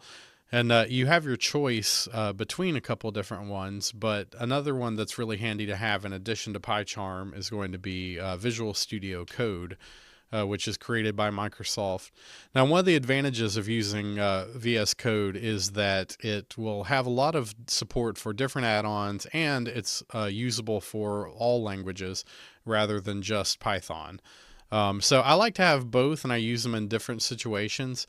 But so if you go to the documentation for it, then there's a link here and instructions for installing it on Linux, including Kali Linux. And the easiest way is just to download the deb package that's linked here, and then running the command to install that package. I've already done that on my my VM. So if I switch over here, I can go ahead and go up to my little start menu, and I can search for Visual Studio Code. And it works similar to PyCharm, where you can open up projects and things. But one thing that's a really powerful tool with this is it allows you to, when you start working on a certain language, for example, JavaScript, Python, PHP, C, it will detect the language you're using, and it'll update the syntax highlighting, autocomplete options, and also will give you suggestions for different plugins to help you kind of supercharge your coding abilities. So even if you're not a coder per se, it's still a good idea to have something like this, because it will help you when you are analyzing web applications in cases where you're actually given the source code. You can use it to help you identify different vulnerabilities and go through the code in detail using an IDE. So in addition to having PyCharm for dealing with Python scripts, which you can also use Visual Studio Code for that, I recommend installing VS Code because it will also allow you to deal with other types of code when you are kind of digging in as part of your web analysis process. The final tool that I'll talk about that I really like to use is it's really important to have a good text editor. And a powerful one that I like to use is Sublime Text, which is a good open source text editor that you can install really easily on your Kali Linux install. So all you need to do is you can go to their documentation, and they have the instructions for installing it here. And you can install it through the package manager, but you just have to make some changes real quick to add it to the repository to be able to just install Sublime Text. So I'll go ahead and pull up a command window here, paste this in here. And then I just need to do the next command to add it to the packages. And then I just run update, and you can see that it was retrieving those packages from the Sublime Text repositories. And then at this point, I can just say apt install Sublime Text. And this will go ahead and download and install that package. So now in my little start menu up here, I can just type Sublime. And now I have a good text editor. I really like Sublime Text because it's, aside from just being a really good usable text editor, it has things like syntax highlighting. I like using a lot of the find and replace and using regular expressions to help find things. It's just a nice usable text editor for multiple different usages. The other thing that's really cool is they have what's called the command palette. You can hit Control-Shift-P, and you can actually use different commands to actually kind of supercharge the things that you're doing, and take some shortcuts when you are dealing with processing different code or text. So when you're looking at the actual default notepad that is on Kali Linux, I'm not a big fan of it, but I always install Sublime Text almost immediately, and use it as my primary text editor when I'm doing CTF challenges. So that'll be the final tool that I think that you should definitely install and use as part of your CTF experience. Another great tool that I really like to talk about that I mentioned in the CTF 101 course that is still very relevant for this web app pen testing and web CTF challenge course is CyberChef. This is a product that's created by it's basically made by the British government, and is a very, very useful tool when it comes to manipulating data and doing a lot of the processing that you'll find as part of CTF challenges. So CyberChef, and the reason why you have the chef name is because it gives you the idea of having an input and an output, and then it goes through some kind of recipe. And so it allows you to actually build a recipe for how you'd like to process data. And so I can give some input here, and then I can say to base 64 to hex, and change the data formats, and I can do all this stuff. So CyberChef can be a really handy tool to have if you have encountered some sort of data as part of one of the web challenges, say something that's in base 64 that you need to decode, or there's also a URL decoding option. So if you see something with these percent signs in it that you need to decode from values from a URL, you can paste it in here in the input and just drag this over and it will decode it. So I always like to have a CyberChef window open every time that I am working on a CTF in general, but especially when I'm doing anything with web challenges as well. I will keep this available for when I just need to cut and paste something in real quick, or I need to encode or decode a certain payload in a certain way. So it's definitely a good idea to have CyberChef open at all times, and put it on your hotbar and your bookmarks, and make sure that you have that available, and just know that you have that tool there. Because people that don't know about it waste a lot of time doing a lot of these tasks themselves, using other tools that can take a lot longer. So definitely keep CyberChef in mind when you need to manipulate any kind of data.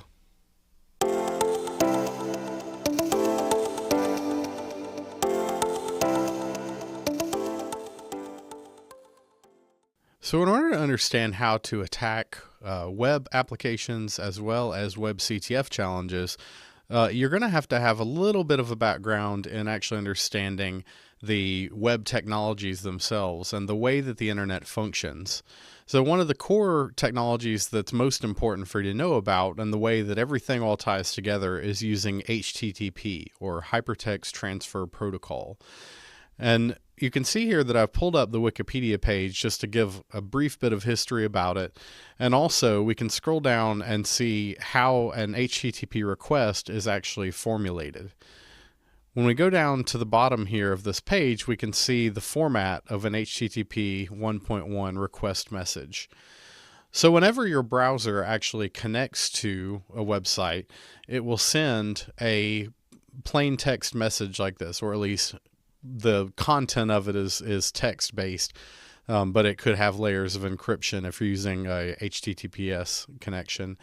But the way that a HTTP message is formatted is actually that it will send a request type. In this case, the vast majority are going to just be a GET request, and then followed by a space, and then the actual content that it's wanting to get, followed by a space, and then the version of the HTTP protocol that it's using, in this case 1.1. After that, there will be a new line, or they will sometimes call it a CRLF, or carriage return line feed. Then there can be 0 or more request header fields. And so what you're almost always going to have, or pretty much always going to have no matter what, is a host field that basically specifies the host that you'd like to request the content from. So in this case, they're showing us www.example.com. So what that means is that when your browser sends this message, it will say, from the host www.example.com, I would like to retrieve images/logo.png. And then it will end the message with 2 new lines by themselves for a basic GET request. Now, these headers, you can notice here we have host, we have accept language, and these are divided up by a colon and each one on its own line. So what that means is that you can put any number of headers within reason. I'm sure there's some technical limit, but you can put a number of headers that can contain additional information and metadata related to your request. So that can be things like authorization codes and tokens, or the type of content that you're sending, whether it's going to be plain text or some form of JSON or an image or a file or anything like that. And but the most basic request you could have would just be saying the host header and then the content that you'd like to get. And whenever you send that request, which is denoted in the connection by having 2 blank lines, then your browser will send the request and it will signal to the other server at the other end that you're done asking for what you want, and it will respond in similar methods with response codes and the actual content that you're looking for. So before we get to looking at the responses, we can look at the different types of requests. I mentioned that there is a GET request, which is just the most basic thing to say, give me the content from this particular resource. There are several other different types of requests, such as a head request, which basically says, don't send me the content, but just give me the headers and data about the object that you would send me. And that can be useful if you need to, say, preview just the size of the content without actually receiving it for something that's going to be very large. In this case, they mention something like the content length header. The other one that's one of the most important is going to be the post method. And you can see that it actually has its own entirely separate page here on Wikipedia.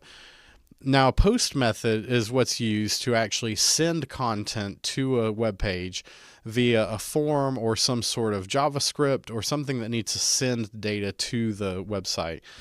And the way that's done is by replacing the GET request that we saw in that previous request here with what's called a verb. We send it with post instead, and then the endpoint that we'd like to send the data to. Now, the difference is what we mentioned here, where we said that we would send a host header and some other things. When we send a post request, there's going to be additional data after the headers that's actually going to be in the body of the message. And so basically we send a content length header that says, I'm going to send you, say, 50 characters of data. Then we have 2 blank lines, and then we can send the actual data itself. We can send that 50 characters of data. And that could be something that they put in what's called form encoding in key value pairs. So you can say something like ID equals 1 and name equals Jacob. And you can encode that data and send it with that post request. And the server at the other end is able to receive that and process it in some way and then send you a response. Now, there are a number of other different HTTP methods that are also available, such as a put request, which is a kind of almost like a low-level way of saying to create an actual file or resource on the server and put the content of the file that you send into it. So that can be done using a post request, or some different systems will choose to use a put request. Because in this case, we can see the distinct thing is that with a put request, you're actually specifying the location on the server where you would like to save a new file. The opposite of that is going to be a delete request, where we say we'd like to delete a resource on the service or on the server. Now, there are a couple of different other options here. We have things like the options method that allows you to actually check what different methods the server actually supports.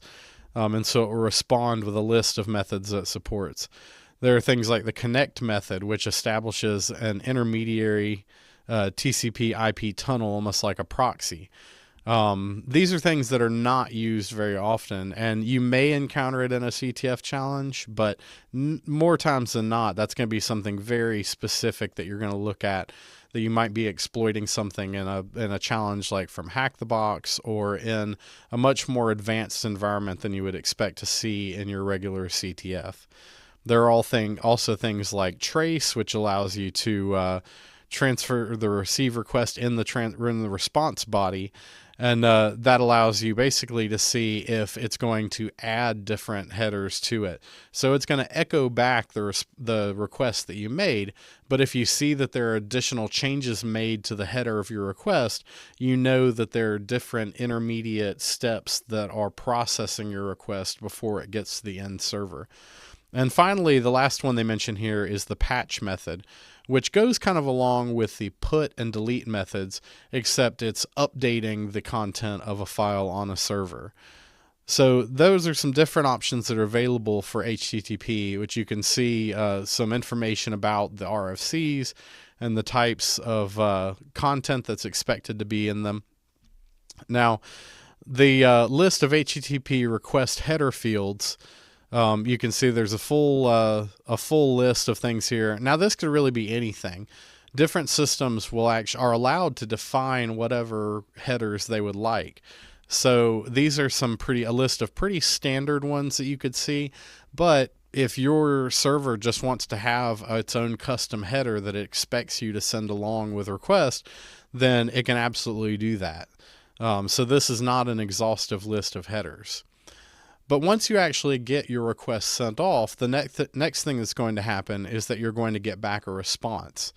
And the response syntax works kind of similar to the way that the request does, where it starts with the protocol version. So it's letting your browser know what to expect and how to process it, followed by a numeric response code. So you see that this is 200, which is the standard okay, your response was successful error code. So you can see it will say 200 okay. If you're unfamiliar with web response codes, some other really common ones are things like 404, which means not found, 400, which is means that there was an error with authentication.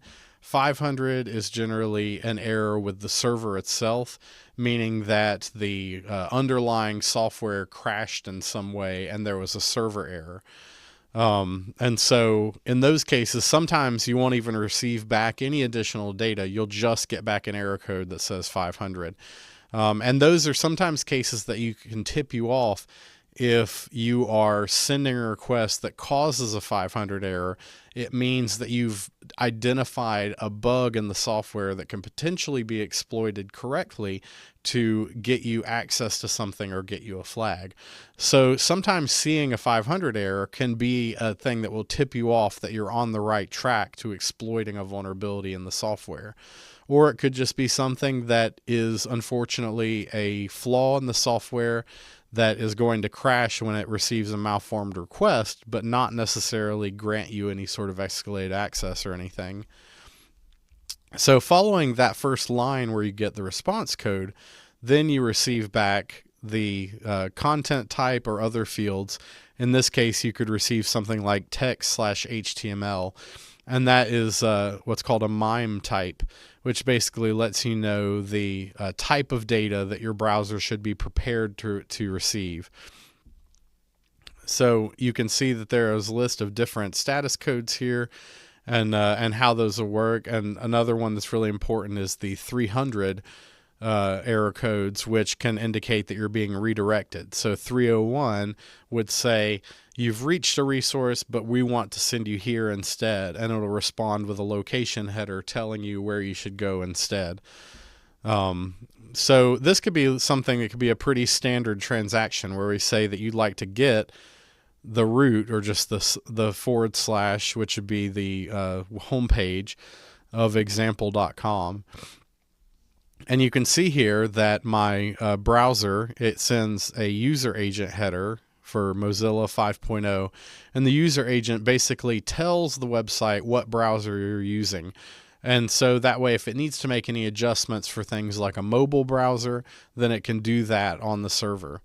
Then it tells you what type of data it's prepared to receive, and what it will accept in response to this request. So the most basic thing is that it's going to accept text/HTML.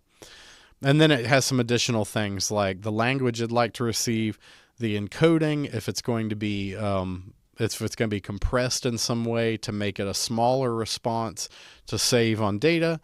And then also finally, what it should do with the connection once it's done. In this case, it says to keep alive, meaning that instead of closing that port, it should leave it open because it's going to expect that there will be additional connections after that. Finally, after that, we're going to get back the server response. And you can see, as I said before, we receive HTTP 200 OK, and then optional headers like the date, content type, then the content length, which is going to inform our browser how much data is going to be included in this. And then additional things like the last time this website was updated, what type of server it is. An E tag is basically a tag that lets us know that this data is cached, possibly in something like Amazon Cloud, and let us know that if the E tag doesn't match, then we should get rid of this from our cache. And then also informing us what to do with the connection here, saying that it should close the connection after this, and we're basically done at this point. So finally, after that, we receive a new line followed by another new line, and then the actual content of the website. And so you can see that that sends us what's called the body of the response, including the HTML, the hypertext markup language, which will be interpreted by our browser in order to construct the final website. So that's really the basics of the HTTP protocol. If you don't have any experience with web technologies and with HTTP, then you don't have to think, oh, there's no way I can learn to do web CTF challenges. It's going to be really important for you to know this, and it's stuff that you can pick up as you go. But this will kind of give you a breakdown of understanding what's happening under the hood of your browser when it's just doing something as simple as browsing a website. It's using that HTTP technology to send and receive messages that it will be interpreting to construct the final website. And so a lot of what you're going to be doing in this class is manipulating and understanding those requests and responses to be able to create unintended behavior in the websites that will perhaps bypass a login or give you an opportunity to gain access to things such as flags on these websites and web challenges. The next web technology that is absolutely vital to understand how to use and how it fits into the big picture of the web challenges or examining web applications from pen testing is HTML, or hypertext markup language. This is the most basic building block all the way back to the early 90s or so of when web pages first became a thing and the World Wide Web gained popularity. HTML is basically what makes up all the web pages that you view every day.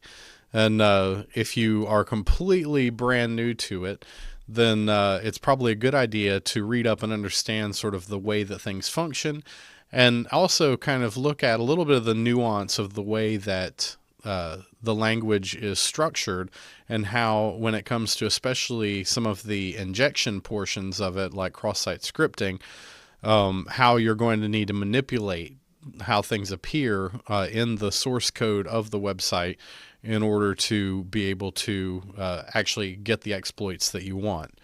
So when we look at this website here, I've pulled up w3schools.com, which I think is a really good resource for you to look at if you'd like to understand not only HTML, but also some other underlying technologies like JavaScript, SQL, Python, CSS, PHP. These are all things that you can definitely run into when you're going to be looking at web challenges, especially HTML and JavaScript.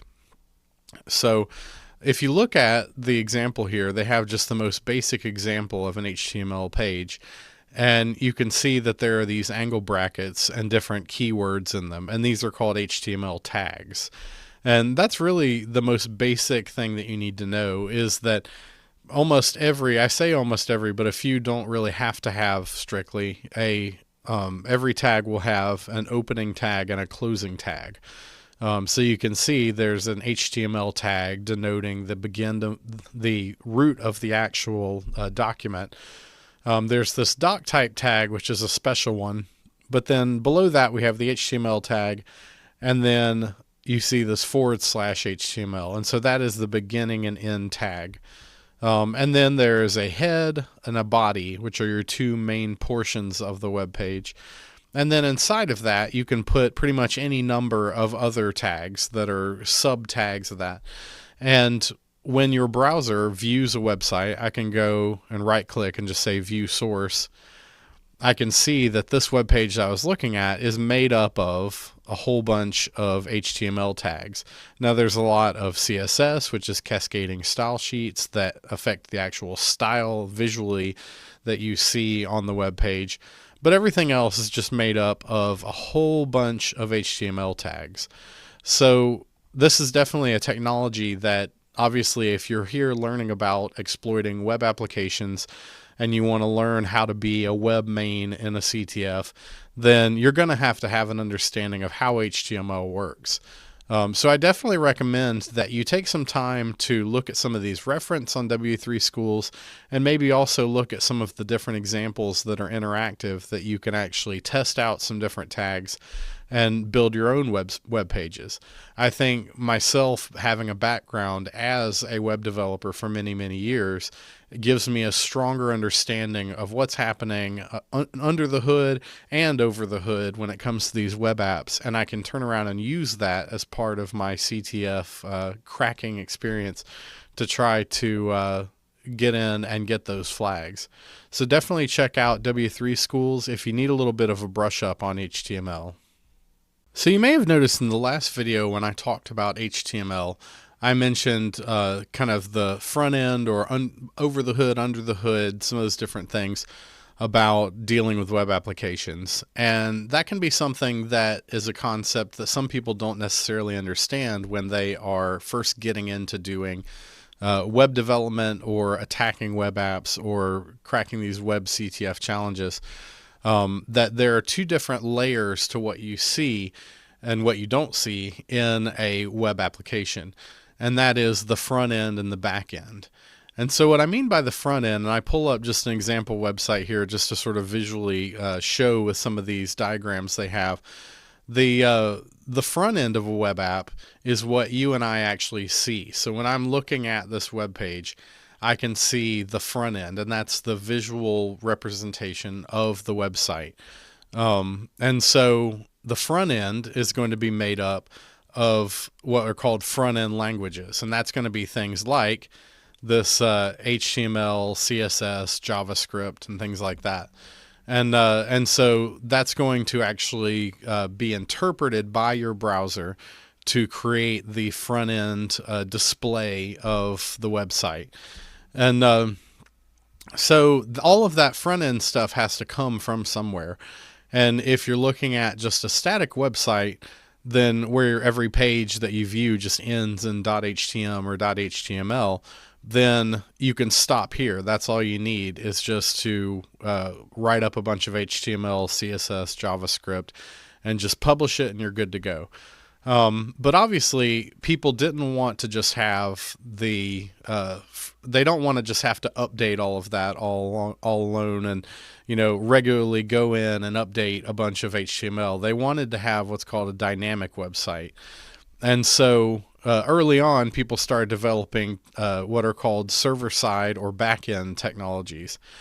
And so on this website, it does list some additional front-end frameworks and libraries, and these are JavaScript and CSS libraries that make everything look pretty, like Angular, React, jQuery, and so on.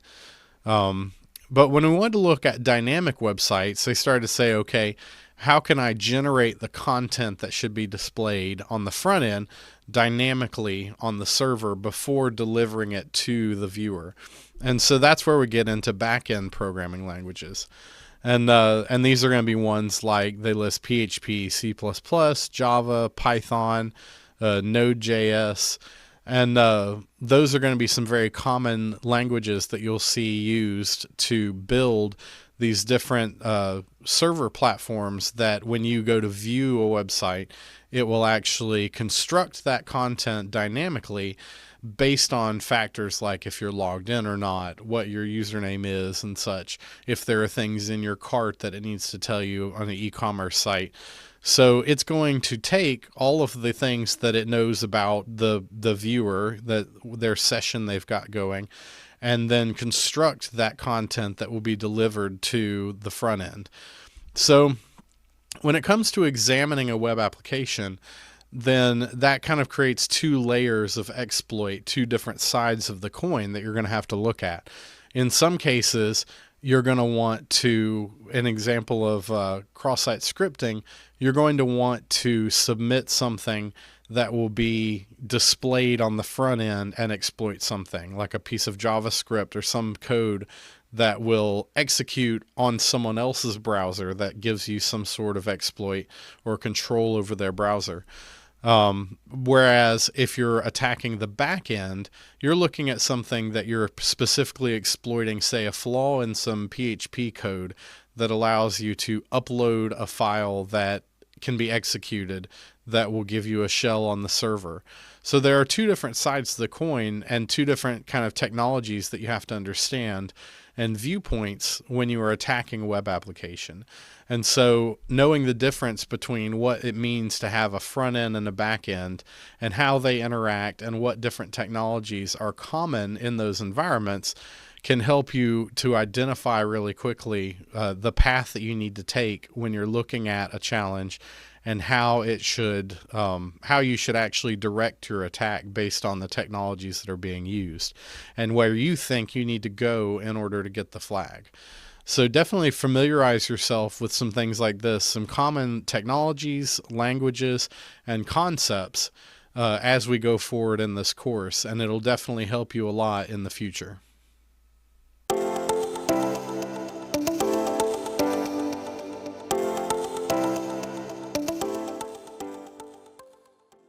So as we get into this next part of the course, we'll talk about enumeration and how important it is when you are actually starting a web CTF challenge. And, what do I mean by enumeration? I mean, using a lot of the tools and things that I've already talked about in the essential tools section. And basically, when you start a web CTF challenge, how do you immediately figure out as quickly as possible what sort of technologies it's using, what sort of vulnerabilities could there be, what sort of functionality is provided in the front end, and what can you gather, especially if the source code is provided, to be able to actually put that together and determine what approach you need to take in order to exploit what the designer intended to get the flag, or perhaps find an unintended solution. But the first look, as I call it, is kind of my approach to immediately, as soon as a CTF starts and I grab onto a web challenge, wanting to do two things, and that is going to be actually looking at it. Obviously, they're going to give you a link to view the site, and then also if the source code is provided, download that and take a look at it and see what I can analyze from a software developer point of view to be able to identify possible exploits. So for this, I'm going to go ahead and download, and I'll link this in the lecture description. I have a repository of some challenges that I personally created for the US Cyber Open for this past year. And several of the web challenges in there are ones that I built that some of them won't really work very well by themselves because they require more complicated cloud setup. But there is one that I'll give you an example of, and that one is called Secure File Storage. So if you download this repo, you can browse to the Secure File Storage and actually extract this challenge zip file. And similar to other challenges that I provide in this course, there is a build docker.sh which builds and deploys this Docker container. So when I talk about the first look, the first thing I want to do, now I've downloaded the source code for the challenge, but I will want to actually run it and see what kind of functionality there is. So I'll go ahead and I ran the build docker.sh, which built and deployed that container. And now I can just browse on my local machine here and view the actual challenge front end and try to determine how exactly this is going to work. So whenever I'm looking at one of these challenges, one of the things that I really want to figure out is what functionalities are there. My rule of thumb and what I've told players that I've worked with in the past with the US Cyber team is that especially when it comes to web challenges, developers can be a little lazy. And I mean that in a nice way since I developed this particular challenge. Developers don't want to build an entire website because that can take a whole team of people a long time to do. Developers for web challenges want to build just the bare minimum of functionality that is needed for the challenge to present something to the user or the attacker or the player that is going to give them what they need in order to identify and exploit something and get the flag. So when I start looking at something like this and what I call the first look, I want to see what are the functionalities that are provided. So in this case, we have a login page, and then we have a registration page. So I'll put in a username and password. I'm logged in, or I'm registered. I'll go ahead and log in. And so now I can see that there's a functionality to upload a file. And so I can go and browse for a file. I'll just get some random file that I've pulled up here. We'll put one of my Python scripts from another lecture, and I will just go ahead and click upload.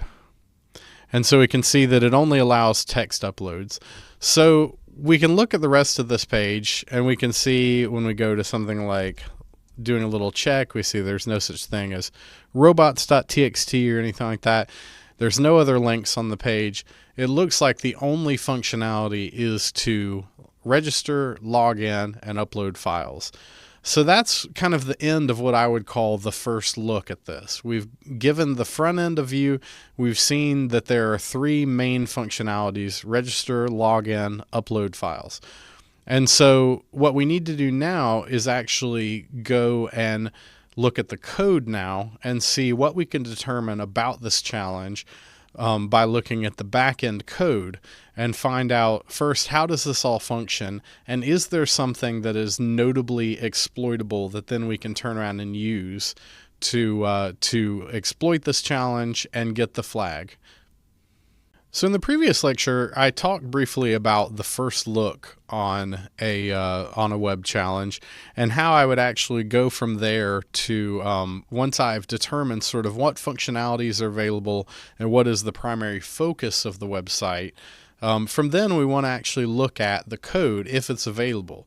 A lot of times in CTF challenges, particularly ones that are designed to be more for advanced players, they're not going to provide the source code. Or if there's some technical reason why providing the source code would make it too easy. There are some cases where they want you to blindly have to use your web pen testing skills to just figure it out on your own. National Cyber League is notorious for this. They don't provide source code for any of their web challenges. which can cause some people to complain that they're, quote, guessy if they feel like they need to find that one really obscure vulnerability that allows them to get the flag. And it can cause some of their challenges to go unsolved from year to year, where just the hardest web challenge remains and nobody solves it. So, you know, some CTFs will not provide source code, but a lot of them will. Because they want you to not only be able to, they don't want you to spend a whole lot of time just banging your head against their web challenge. They want you to have an opportunity to analyze the source code, identify the vulnerability yourself, and then develop your exploit that you can deploy against your local instance running in Docker, and then later on their machine in the cloud on their actual CTF infrastructure to get the real flag at the end. So I talked about the secure file storage challenge, which, as I said before, is developed for the U.S. Cyber Open for 2024, and by myself, and it ended up having an unintended solution that I'll talk about as I do this code analysis. But we'll talk about kind of, you know, looking at this and seeing what it is that you can determine from looking at the code of a web challenge. So one of the things I always like to start with is determining, first off, where is the flag? There are a lot of options for where you would put a flag in a web CTF challenge. And there are two major ones that you'll talk about. There is either going to be a flag in the file system itself. Usually it'll be in the root of the file system, so you'll just see /flag.txt or something like that. Or it will be stored in a database. Those are two major ones. And so the way that you can determine how you actually need to, or I say there's a third one. It could be in an environment variable in the actual environment. But there are a couple of different major ways and places that the flag can be stored. And that gives you kind of a hint when you're doing this enumeration process of how you need to actually tackle this whole thing, and how you need to, how you need to, like, what exploits are going to be available for you. Because if you see that the flag is at /flag.txt in a file on the file system, then that tells you that you are intended to actually either get a shell on the server, or you are intended to have some sort of vulnerability like local file inclusion that allows you to actually access arbitrary files on the server or load arbitrary files on the server. So if you have a very obvious, or something that looks like an obvious SQL injection vulnerability, but you see that the flag is stored at /flag.txt, that kind of tells you that you may be going the wrong direction, or you may not need to look for an SQL injection as much, because obviously there's going to be some other opportunity to instead load files from the server somewhere. So the way that I like to start out by looking at this is by looking at the Docker file if it's provided for the actual web challenge. And the reason I do that is because you have to actually, as a developer, you have to take that flag.txt and build it into the container that's deployed on the CTF infrastructure. And so that means you're going to have a line like this that says copy flag.txt, and that's actually inserting it into that container. And then again, running a command to protect it from being deleted. So if there are other people attacking the same server, they're not going to delete it for other users. So that tells me that the intention is, with this challenge, that there will likely be some sort of file inclusion vulnerability that allows me to access that remote file somewhere, that is going to be sitting there in the root of the file server outside of what's normally browsable as part of the web app. So the next thing I want to do, after I've actually identified, okay, where is the flag going to be, the next thing I want to do is actually start looking at the functionality of the actual app itself. Now, part of this is going to involve, okay, identifying what languages are used, what technologies are used. So we see right off the bat, this is going to be a Python Flask app. And we can also see a couple of interesting things, like there's a JWT library, there's SQL Alchemy, which is going to be a database library. PyCryptoDome means there's going to be some sort of cryptography aspect to it. And then PyMySQL means that it's going to be running a MySQL server in the background. So now we can go in and look at when this actually starts. We can see that we're using Supervisor to actually run the entire thing. So there are a couple of different things that are running, and the main one being that there's going to be this GUnicorn that's running the app itself. And we can see it runs app.run. And so we see from application.main import app. So we're going to go to main.py. And this is where the actual main application is going to start. And so from here we can see that there are, we're using blueprints. And so we can see that are these blueprints that are registered, defining different paths that we can access. And so this is where we're actually going to see the core of the logic of the application, and what we wanted to figure out when we were looking at the API commands to register and log in users and different paths. So we can see that there are a couple of public paths: this register, log out, and files, and then the home page, which is just the login page. And then there are some different API paths here, such as login, register, and file upload. So now we've determined what sort of technologies are being used, and what is actually the different functionalities that are available to us, and where is the flag. So we know the flag is going to be in the file server somewhere. So then we can go down here and look at some of this and see that there are these different paths to delete files, to get the info from files, to download files.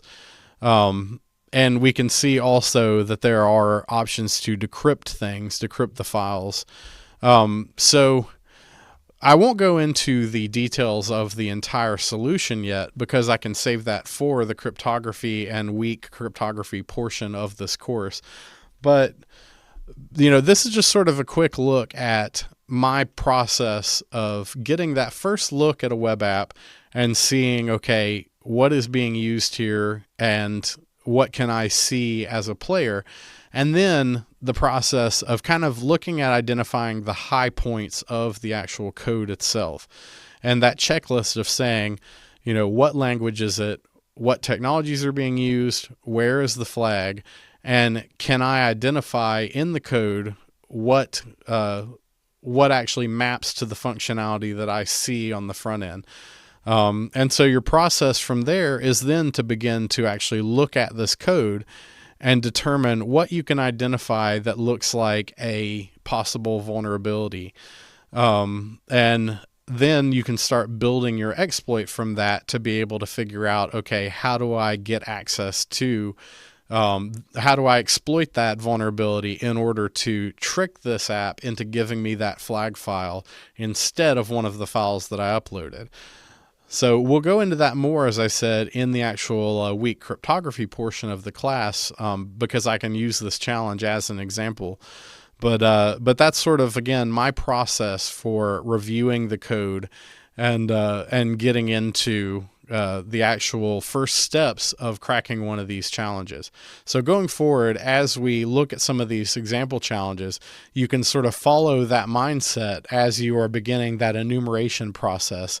And then from there, go to find the actual exploits to get the flags.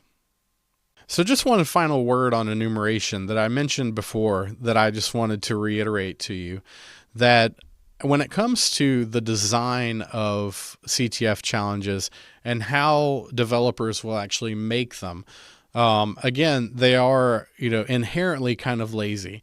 And it means that we don't want to actually develop a huge system and things that aren't going to be needed. So the name of the game in these web challenges is identifying what has been built for you and what relates specifically to the flag.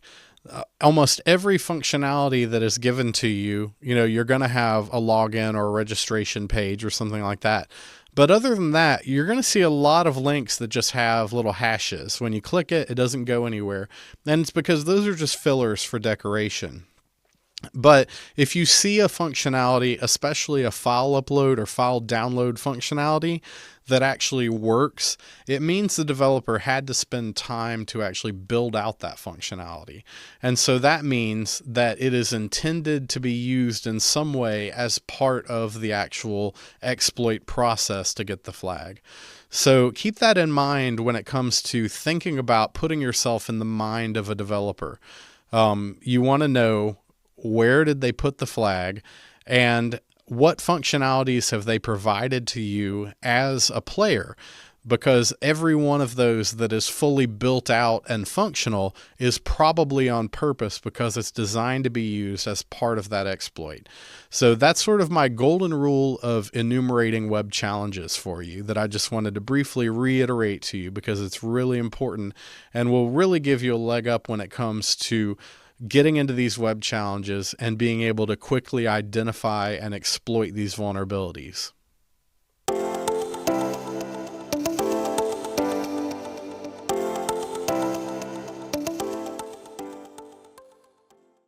All right, so we're going to go ahead and get started with the first of our OWASP top 10 categories, and that's going to be A01, broken access control. And just to give you an idea, if you were wondering kind of how this is going to work, we're going to look at each of these categories, and then I have taken some of the subcategories from the OWASP and created challenges specifically for that. And so the first one I want to talk about is a challenge that I've called robots. And if you have ever done a web CTF before, especially ones that are designed for beginners, then this is probably going to be a pretty obvious solution for you. But basically what we're going to talk about is robots.txt. Now this file is actually not present on every web app, but it is something that has a legitimate usage for search engine optimization, or SEO. And basically the way that robots.txt works is that it is placed in the root of your website. And when a crawler such as Googlebot or one of these other search engine crawlers comes through your website, they will read robots.txt and will actually look at the rules that you set, basically to disallow it from crawling certain pages. And the purpose of that is so that if there are things that you don't want to have indexed for whatever reason on a search engine, then you can actually disallow that from happening. So you can see here they give the example of if the user agent is Googlebot, to disallow the folder no Googlebot. Now in the CTF, a lot of times when you just look at a website and you are trying to figure out where things are, one of the first things, like almost the absolute first thing that I do, even if I don't think that it's necessary, I will immediately go to robots.txt. And one of two things is going to happen. You're either going to see a 404 page that it's not found, or it is going to be there. And in the case of a CTF, it's going to reveal something, because it doesn't have to be there for a website that's not a real website, like a CTF challenge. So if robots.txt is there pretty much at all, then it means that the creator has put it there intentionally, and it's going to reveal something about the actual challenge, such as some hidden endpoint or something they don't want you to find. So going back to the robots challenge here, I will basically, this challenge is set up in a way where there's a hidden path somewhere on the server that contains the flag. So we'll go ahead and get this started. And as I showed in the getting started section, you can just run build docker.sh. And we can see that it started up my web application. And so I'll just browse to localhost 1337. And so here we see the challenge website, the root of this page, and it just says the flag is hidden in a random subfolder. Something on this site will give you a clue to where the flag is.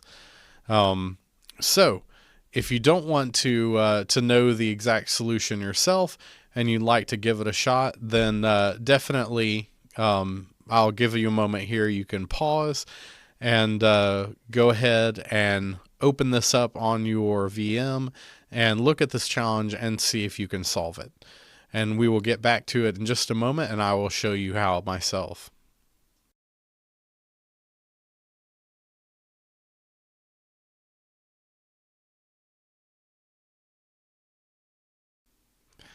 All right, so if you're still here or you hit play after you solved it yourself, then I will go ahead and give you the solution to this.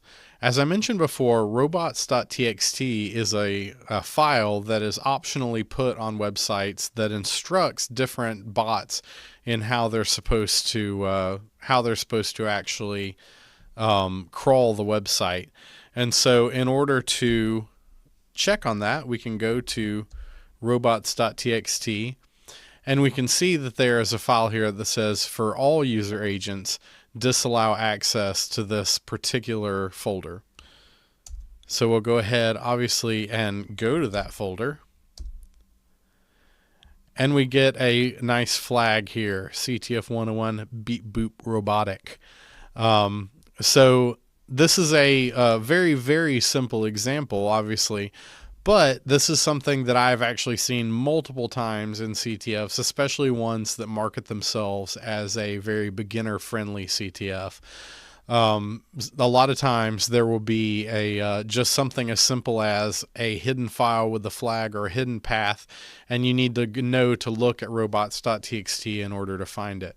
In other cases, it could be that there is just a hidden admin page or something like that. But in order to point you in that direction, they put the path in that robots.txt so that people who are more experienced in enumerating these challenges will immediately come across it and they'll be able to find that hidden path.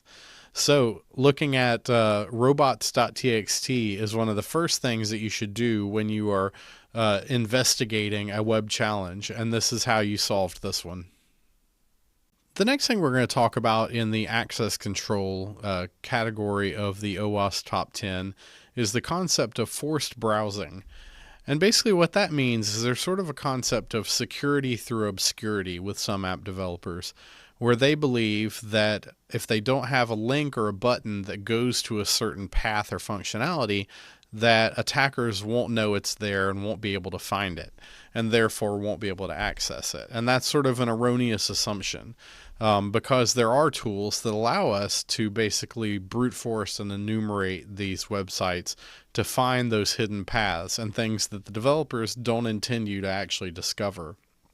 And so that shows up here under the category of access control vulnerabilities on the OWASP.org website. So if you're interested in reading more about forced browsing, then you can go here to the OWASP.org site to read up on that. But I've set up the second of the challenges in this category specifically for forced browsing. And this one is called Treasure Hunt. And we can go ahead and start this up just by running the build docker.sh as we did before. And I will browse to localhost 1337.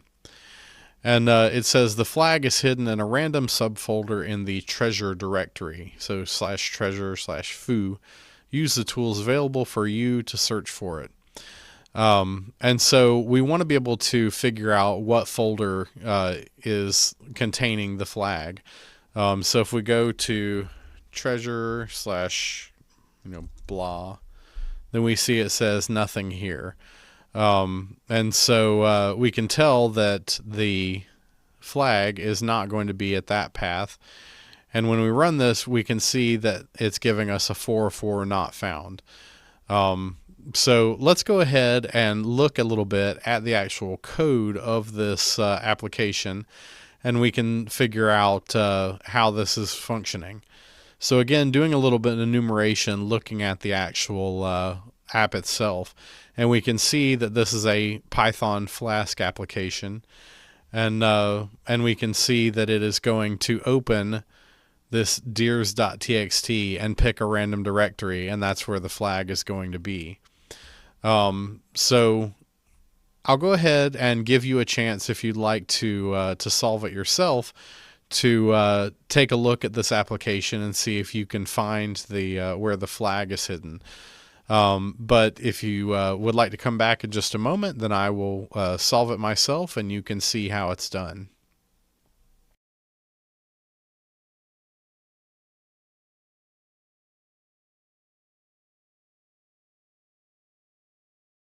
All right, so continuing on, we can go ahead and use one of our essential tools that we talked about previously, and that would be either Deerbuster or GoBuster, which is the one that I like best. And so we want to actually, as we saw before, it opens that deers.txt. So we're going to want to actually go into this challenge folder, and we can see deers.txt. And that's, since it's picking a random folder from that, then that's what we're going to use to actually run our brute forcing. So as you can see here, I went ahead and I pulled up GoBuster. I used the dir for directory, and the URL I put in localhost 1337/treasure. And then I give it a word list of the deers.txt file. So we can go ahead and run this. And so it ran through 2,644 different words. And the one that gave us a status code of 200 indicating that it exists is the word subsequent. And we need to put in treasure/subsequent. It says, "You found me, CTF 101, you found my treasure." So this is another rather simple example that doesn't really require a lot of knowledge about cracking web challenges. This is something that would pop up in a very low-level, simple CTF that's more for beginners.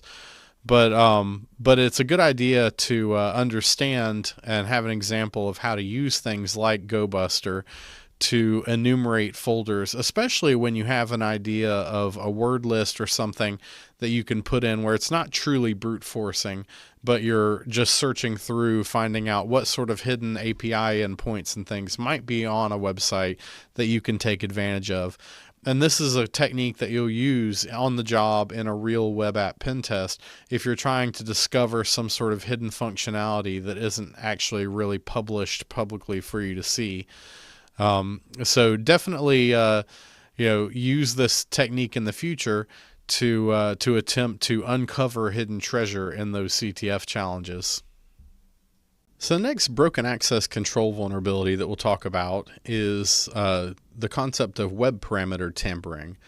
And basically the idea behind this is that developers will sometimes, rather than have things on the server side that maintain the state of the application and the access that the user should have, they will sometimes make it in parameters that can actually be modified in the browser.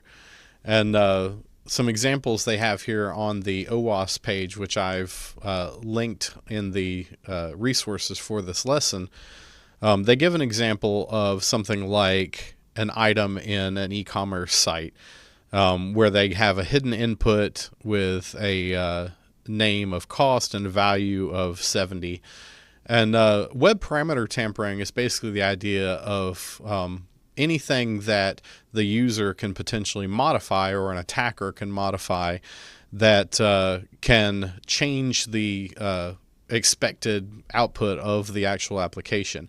So in this case, if you were to change this value of the item on the e-commerce shopping site to 0 or 1 cent, then if they submit that item for sale and put it in their cart, and it maintains that 1 cent value because that was the value that was passed when they submitted the form, then that would be a form of web parameter tampering, and that would be a serious vulnerability, because obviously people can go and just modify the price of anything to get free things from your store. And so web parameter tampering is a vulnerability that you would fix by making sure that anything on the front end is not something that can be controlled by a user. For example, changing this value. You should instead have a value of the item stored on the server in a place where it can't be modified by an attacker. So that when you say, I want item A, it looks up item A in the database and checks to see what that price should be there instead. So by putting that sort of thing in the front end of the application, you're opening yourself up to be able to have an attacker take advantage of that. So this is something that will pop up occasionally in web CTFs, and I've created a challenge in the web resources that are available for download, and that is under the Broken Access Control folder in the Parameter Tampering folder. And it will start up a challenge that I call flag storage. So you just run the build docker.sh, and it will build that Docker container and start it. And again, you will go to localhost port 1337. And all these challenges, I have a pretty simple interface because I really just want to pass along to you the actual concepts, rather than waste time building these really complicated websites. But so I'll go ahead and pause here if you would like to examine this. It says, to get the flag, all you have to do is access the special flag storage area. And you can see there's a button to access the flag storage area. So I'll go ahead and pause now, and you can go ahead and take a look at it, see if you're able to figure out how to get the flag from this application. And if you'd like to unpause in just a moment, then after you give it a shot, then I will demonstrate how to solve this challenge.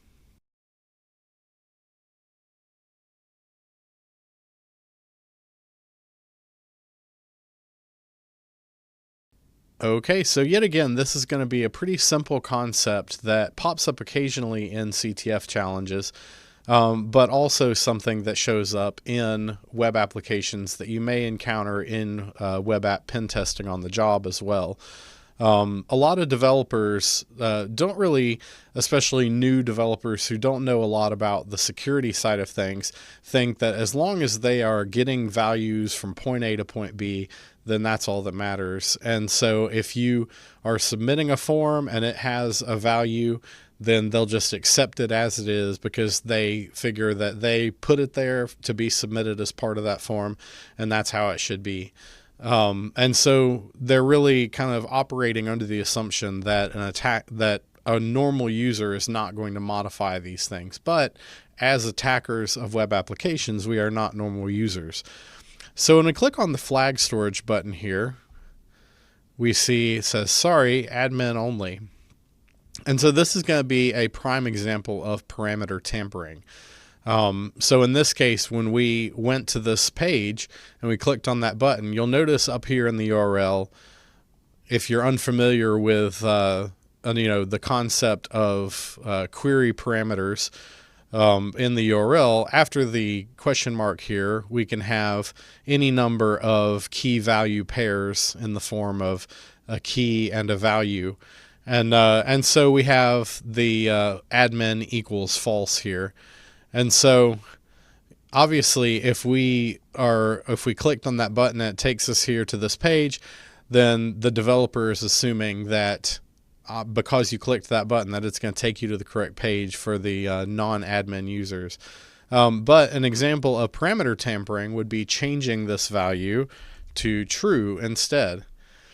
And so you can see that by changing it to true, the application has accepted that, yes, we are an admin and we should have access to this admin area. And so we see the flag right here on that admin page. So again, this seems like a really, really simple example and something that, may not really ever happen in real life, but believe it or not, it actually does. And sometimes you can just look at the parameters that are being passed along on a certain page, whether they be in the URL here or as part of parameters that are being sent through a post request. And one way that you can look at those post requests is if you go to the network tab here and look at the page as it's loading. And if you see a request going out that has as part of the request in the payload a certain value such as admin equals true, and you want to modify that, then you can either in Firefox, you can click edit and resend and you can change that value there. Or if you're using Burp Suite, as we talked about before, then you can intercept that request and actually modify it and then forward it on to get back the modified response to that. So again, this is a really simple example, but it is a concept that you should keep in mind for CTFs and for your on-the-job experience. Next in the series of broken access control vulnerabilities for the OWASP Top 10, this can fall into some other categories as well, but I decided to put it here because we can use it to access things that we shouldn't normally be able to access sometimes. But a very common vulnerability that pops up is what's called insecure direct object references, or IDOR for short, IDOR. And basically the concept of the insecure direct object reference is that it can be either a number or it can be a file name or anything. But the concept is basically that if you are setting up a website and you would like to, kind of in the previous example with parameter tampering, you would like to have an identifier of some kind for a user or a file or something like that. And your application is actually taking whatever's in that parameter and directly using it to access a specific user or something like that, but it's not checking if it's changed at all. So it means that you are directly accessing that user without any sort of checks in place. And so that's where the broken access control comes in. Because similar to the way that we did the parameter tampering, and this is sort of like a subclass of parameter tampering. If you're able to modify, as we show in this example here, the value of a parameter is used directly to retrieve a database record. For example, in this case, invoice equals 1, 2, 3, 4, 5. So it means that if you were to modify this to some other invoice that you shouldn't have access to, that's not your invoice, 1111 or something like that, if the page just assumes that by linking to that invoice that you should have access to it and doesn't perform additional authorization checks, then you have exploited an IDOR vulnerability in order to gain access to that. And so, again, it's seems like a really simple thing that someone could come in and do that web tampering with that web parameter tampering with an IDOR vulnerability and be able to gain access to things that they shouldn't have access to. But again, it's one of those situations that does pop up in real life web pen test engagements, because you have developers who always operate under the assumption that as long as a normal user is using their application as intended, then there won't be any problems. They'll see links that link to certain invoices or users or products, and they'll just click those links and that'll be it. And they don't expect that anyone is going to have a reason to modify any of those parameters. But yet again, we as attackers are not normal users. We're looking for those vulnerabilities. So I've set up a challenge here that gives you an opportunity to test an IDOR vulnerability. And this is a scenario that comes up in CTF challenges, a thing where you need to be able to jump to another page that you shouldn't have access to or isn't publicly displayed, but that you can modify a parameter to be able to get to it.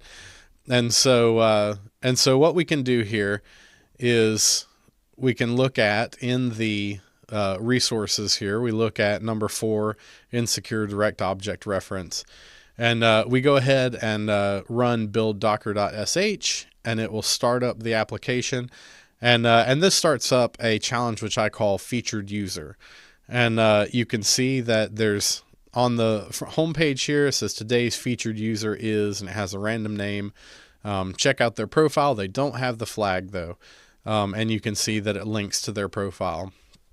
So I'll go ahead and stop here and let you see if you were able to find the way to get the flag from not this user, but some other user in the system. And we'll start back in just a second, and I will demonstrate how you would use an IDOR vulnerability to be able to find this.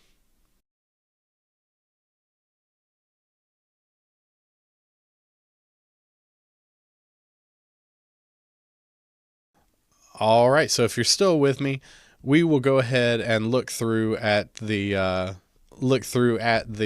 flags here, or try to get the flag from this vulnerability that is an IDOR vulnerability. And so if we look at this this simple website, we see that this link goes to users/1. And so we can tell, it says flag, nope. So we can tell that it is using the it's using this 1 as the ID of the user. So here's how we test if there is an IDOR vulnerability, that insecure direct object reference. It's basically saying that it's going to take ID 1 for this user, and it's just going to blindly do it in the database, and it's going to see if that returns something. And so the way we would test for IDOR is if we just modify this. And we can see immediately that it brings us back to Carla Shell, another user here. It says flag, nope. And so we know now that we are able to actually able to find this user possibly just by iterating through these different users.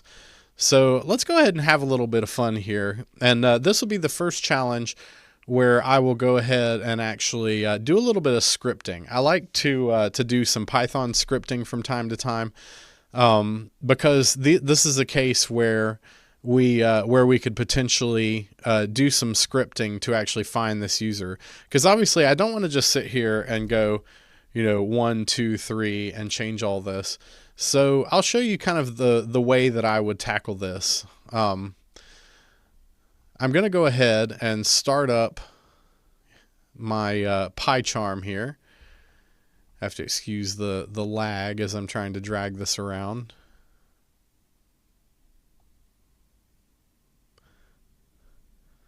So I'm going to go ahead and start up PyCharm here, and I'll just write a really, really quick script to do what we want to do. And what you'll find is that when we're doing a web CTF especially, Python can definitely be extremely valuable to have, and having the Python scripting skill to do these little scripts to automate tasks for you. People will tackle this different ways, but I will show you how I would look at this and how I would approach this problem. So I have my idor.py. And what I want to do is I want to actually go through these different URLs and try to find the one that has the flag. So I'm going to say import requests, which is just a nice library to use for these web requests. And if you see it says that the module doesn't exist because I haven't installed it yet, I can just hover over that and say install package request. And now I just want to loop through these numbers. So I say for I in range, we'll just start with 100. R for response, and you can name that variable whatever you want.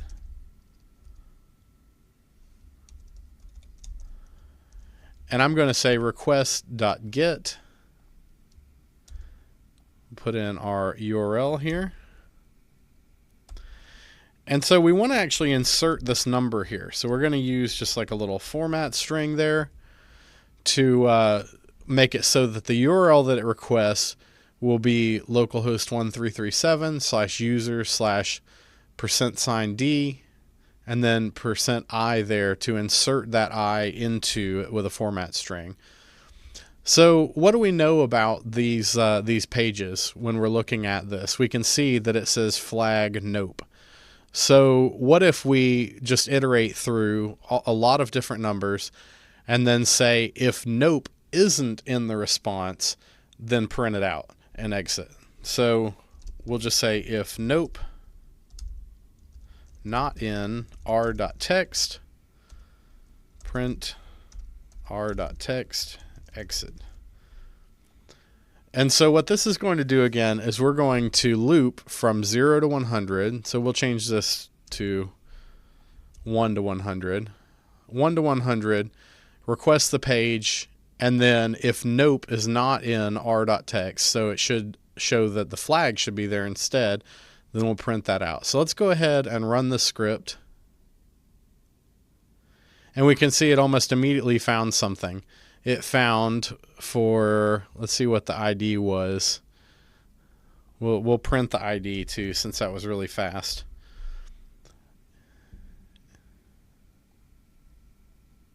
It found that ID number 38, so you can imagine how long that would have taken if we had just gone through 1, 2, 3 and refreshed the page every time. We can see that it found this, and so it found CTF 101 indirect flag refs. Another way that you could do this that might be kind of a little faster if you're kind of a wizard with Bash scripting and curl. You could do something, since you assume that it is going to, the response will contain the flag, you could do something like for I in 1 to 100, do curl, and we'll say localhost 1337/users/I pipe grep CTF 201, and then we'll say done. And so I could have done that less verbose, but we could see that it looped through from 1 to 100, and it put that in the variable I, and then it curled the localhost 1337 users and I, and then I use grep to basically search through the output for CTF 101, which we know is the beginning of that flag format.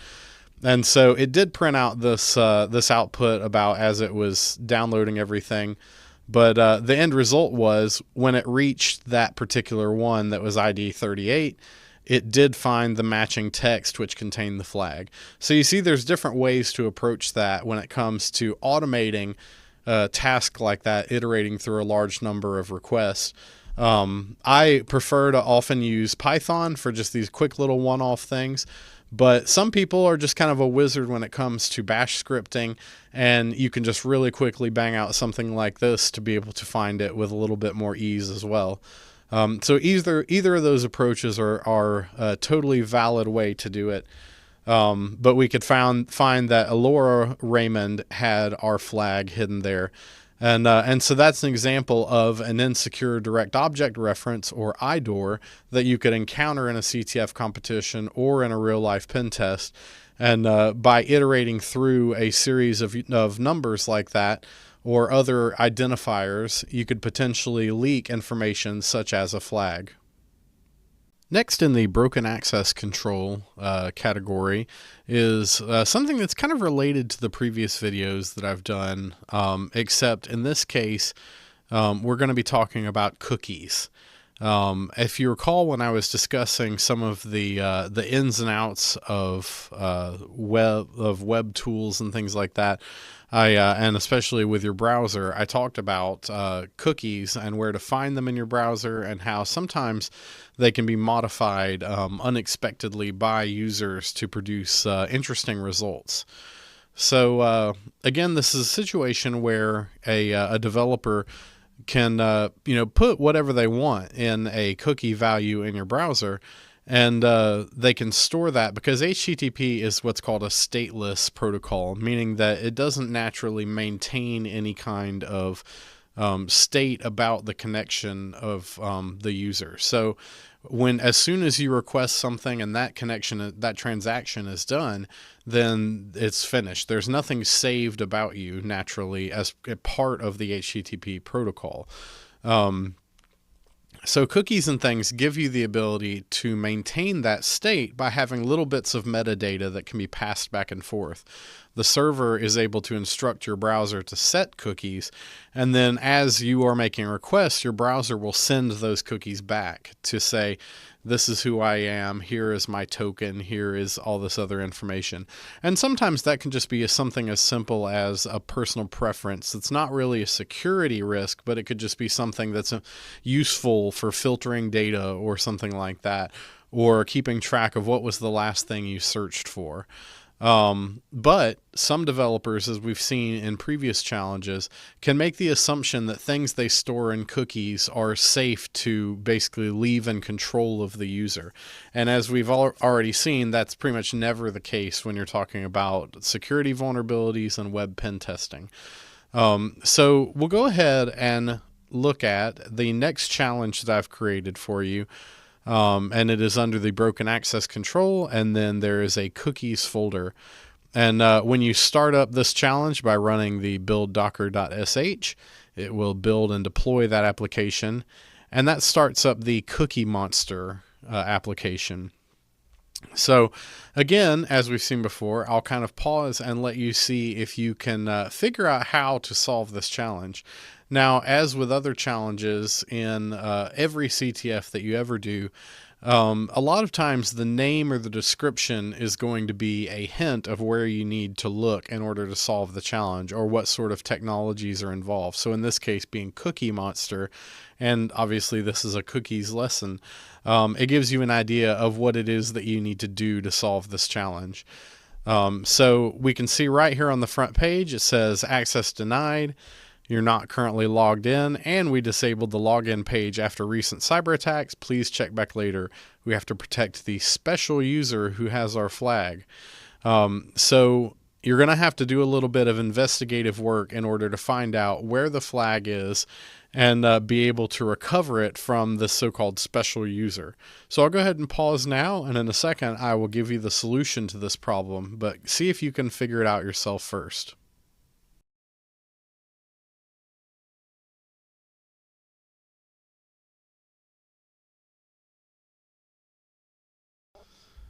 All right, so hopefully you solved this yourself, but if you haven't, we'll go ahead and look at it now. So when we talk about looking at cookies, the easiest way to do that in your browser is going to be just to go ahead and right click and say inspect, or open up your DevTools another way and go over here to storage. And we can see that there are some cookies that are stored. We can select cookies over here for a specific site if we need to. But we can see right away that there is a logged in equals false and user ID equals true. So in the vein of the other access control vulnerabilities we looked at, where we looked at the IDOR and the web parameter tampering, this is just kind of a different flavor of both of those, except instead of putting the exploit, the value that you're looking at to crack this, in the URL or in something like that, instead, we're putting it in these cookies. So we want to actually try to modify these values, and you can do that by just double clicking on it, and we'll just change this to true. So we'll see if it says, we say logged in equals true, and we can say that it says access denied. So we are setting it to say logged in equals true. I have to select the cookies tab here. So we say logged in equals true. But we need to actually figure out who this user is that supposedly might have the special flag. So what we can actually do here is we can actually use Python script again, like we did previously, to kind of automate this process, and we'll see if we can actually find the flag that way by passing in a user. So it's similar to the IDOR where we needed to iterate through a bunch of users, but in this case we want to do it with a cookie instead. So let's go ahead and copy the previous script that I used for IDOR, and I'm going to create a new one. I'm just going to call it cookies.py.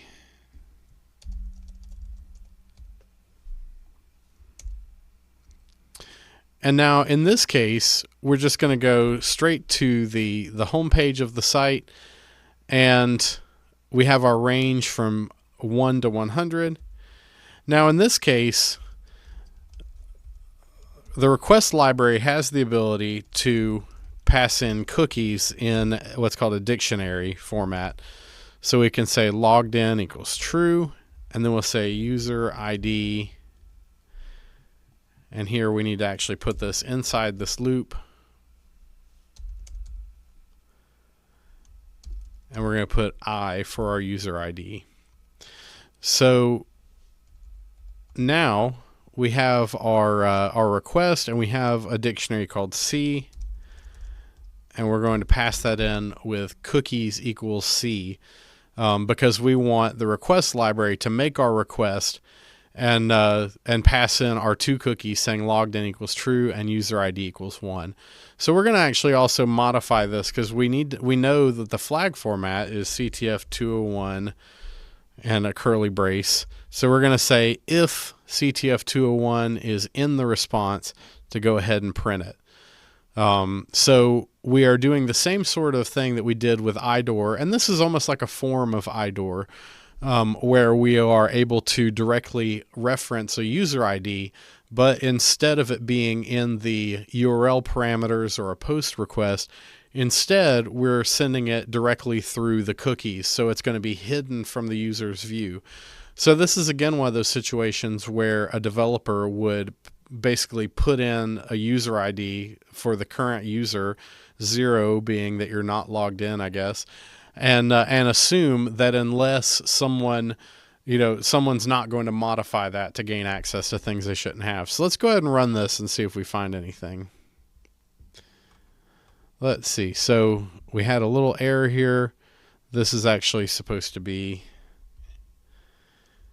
in a string. So we'll convert that to a string instead. And so we see that it printed out something. So when it reached ID number 40 for a user, it found the first name Juan, last name Martha, and then the flag CTF 201 nom nom cookies. So we can go ahead and actually modify our cookie here in our browser also, and we'll just go ahead and refresh this page. We need to actually go away from the access denied page, and we can see that it took us to that home page where it gave us the flag. So by modifying the cookie to the correct value, saying logged in equals true, and the ID to 40, which is the one that we basically brute forced using that Python script, we're able to find the special user who had the flag and get past that login. So this is something that I've seen multiple times in CTFs, especially in the beginner kind of area, or sometimes as just an extra little layer of more difficult challenges where you get past that first layer to get logged in or get access to something, and then have to deploy additional exploits to be able to break into something and find the flag.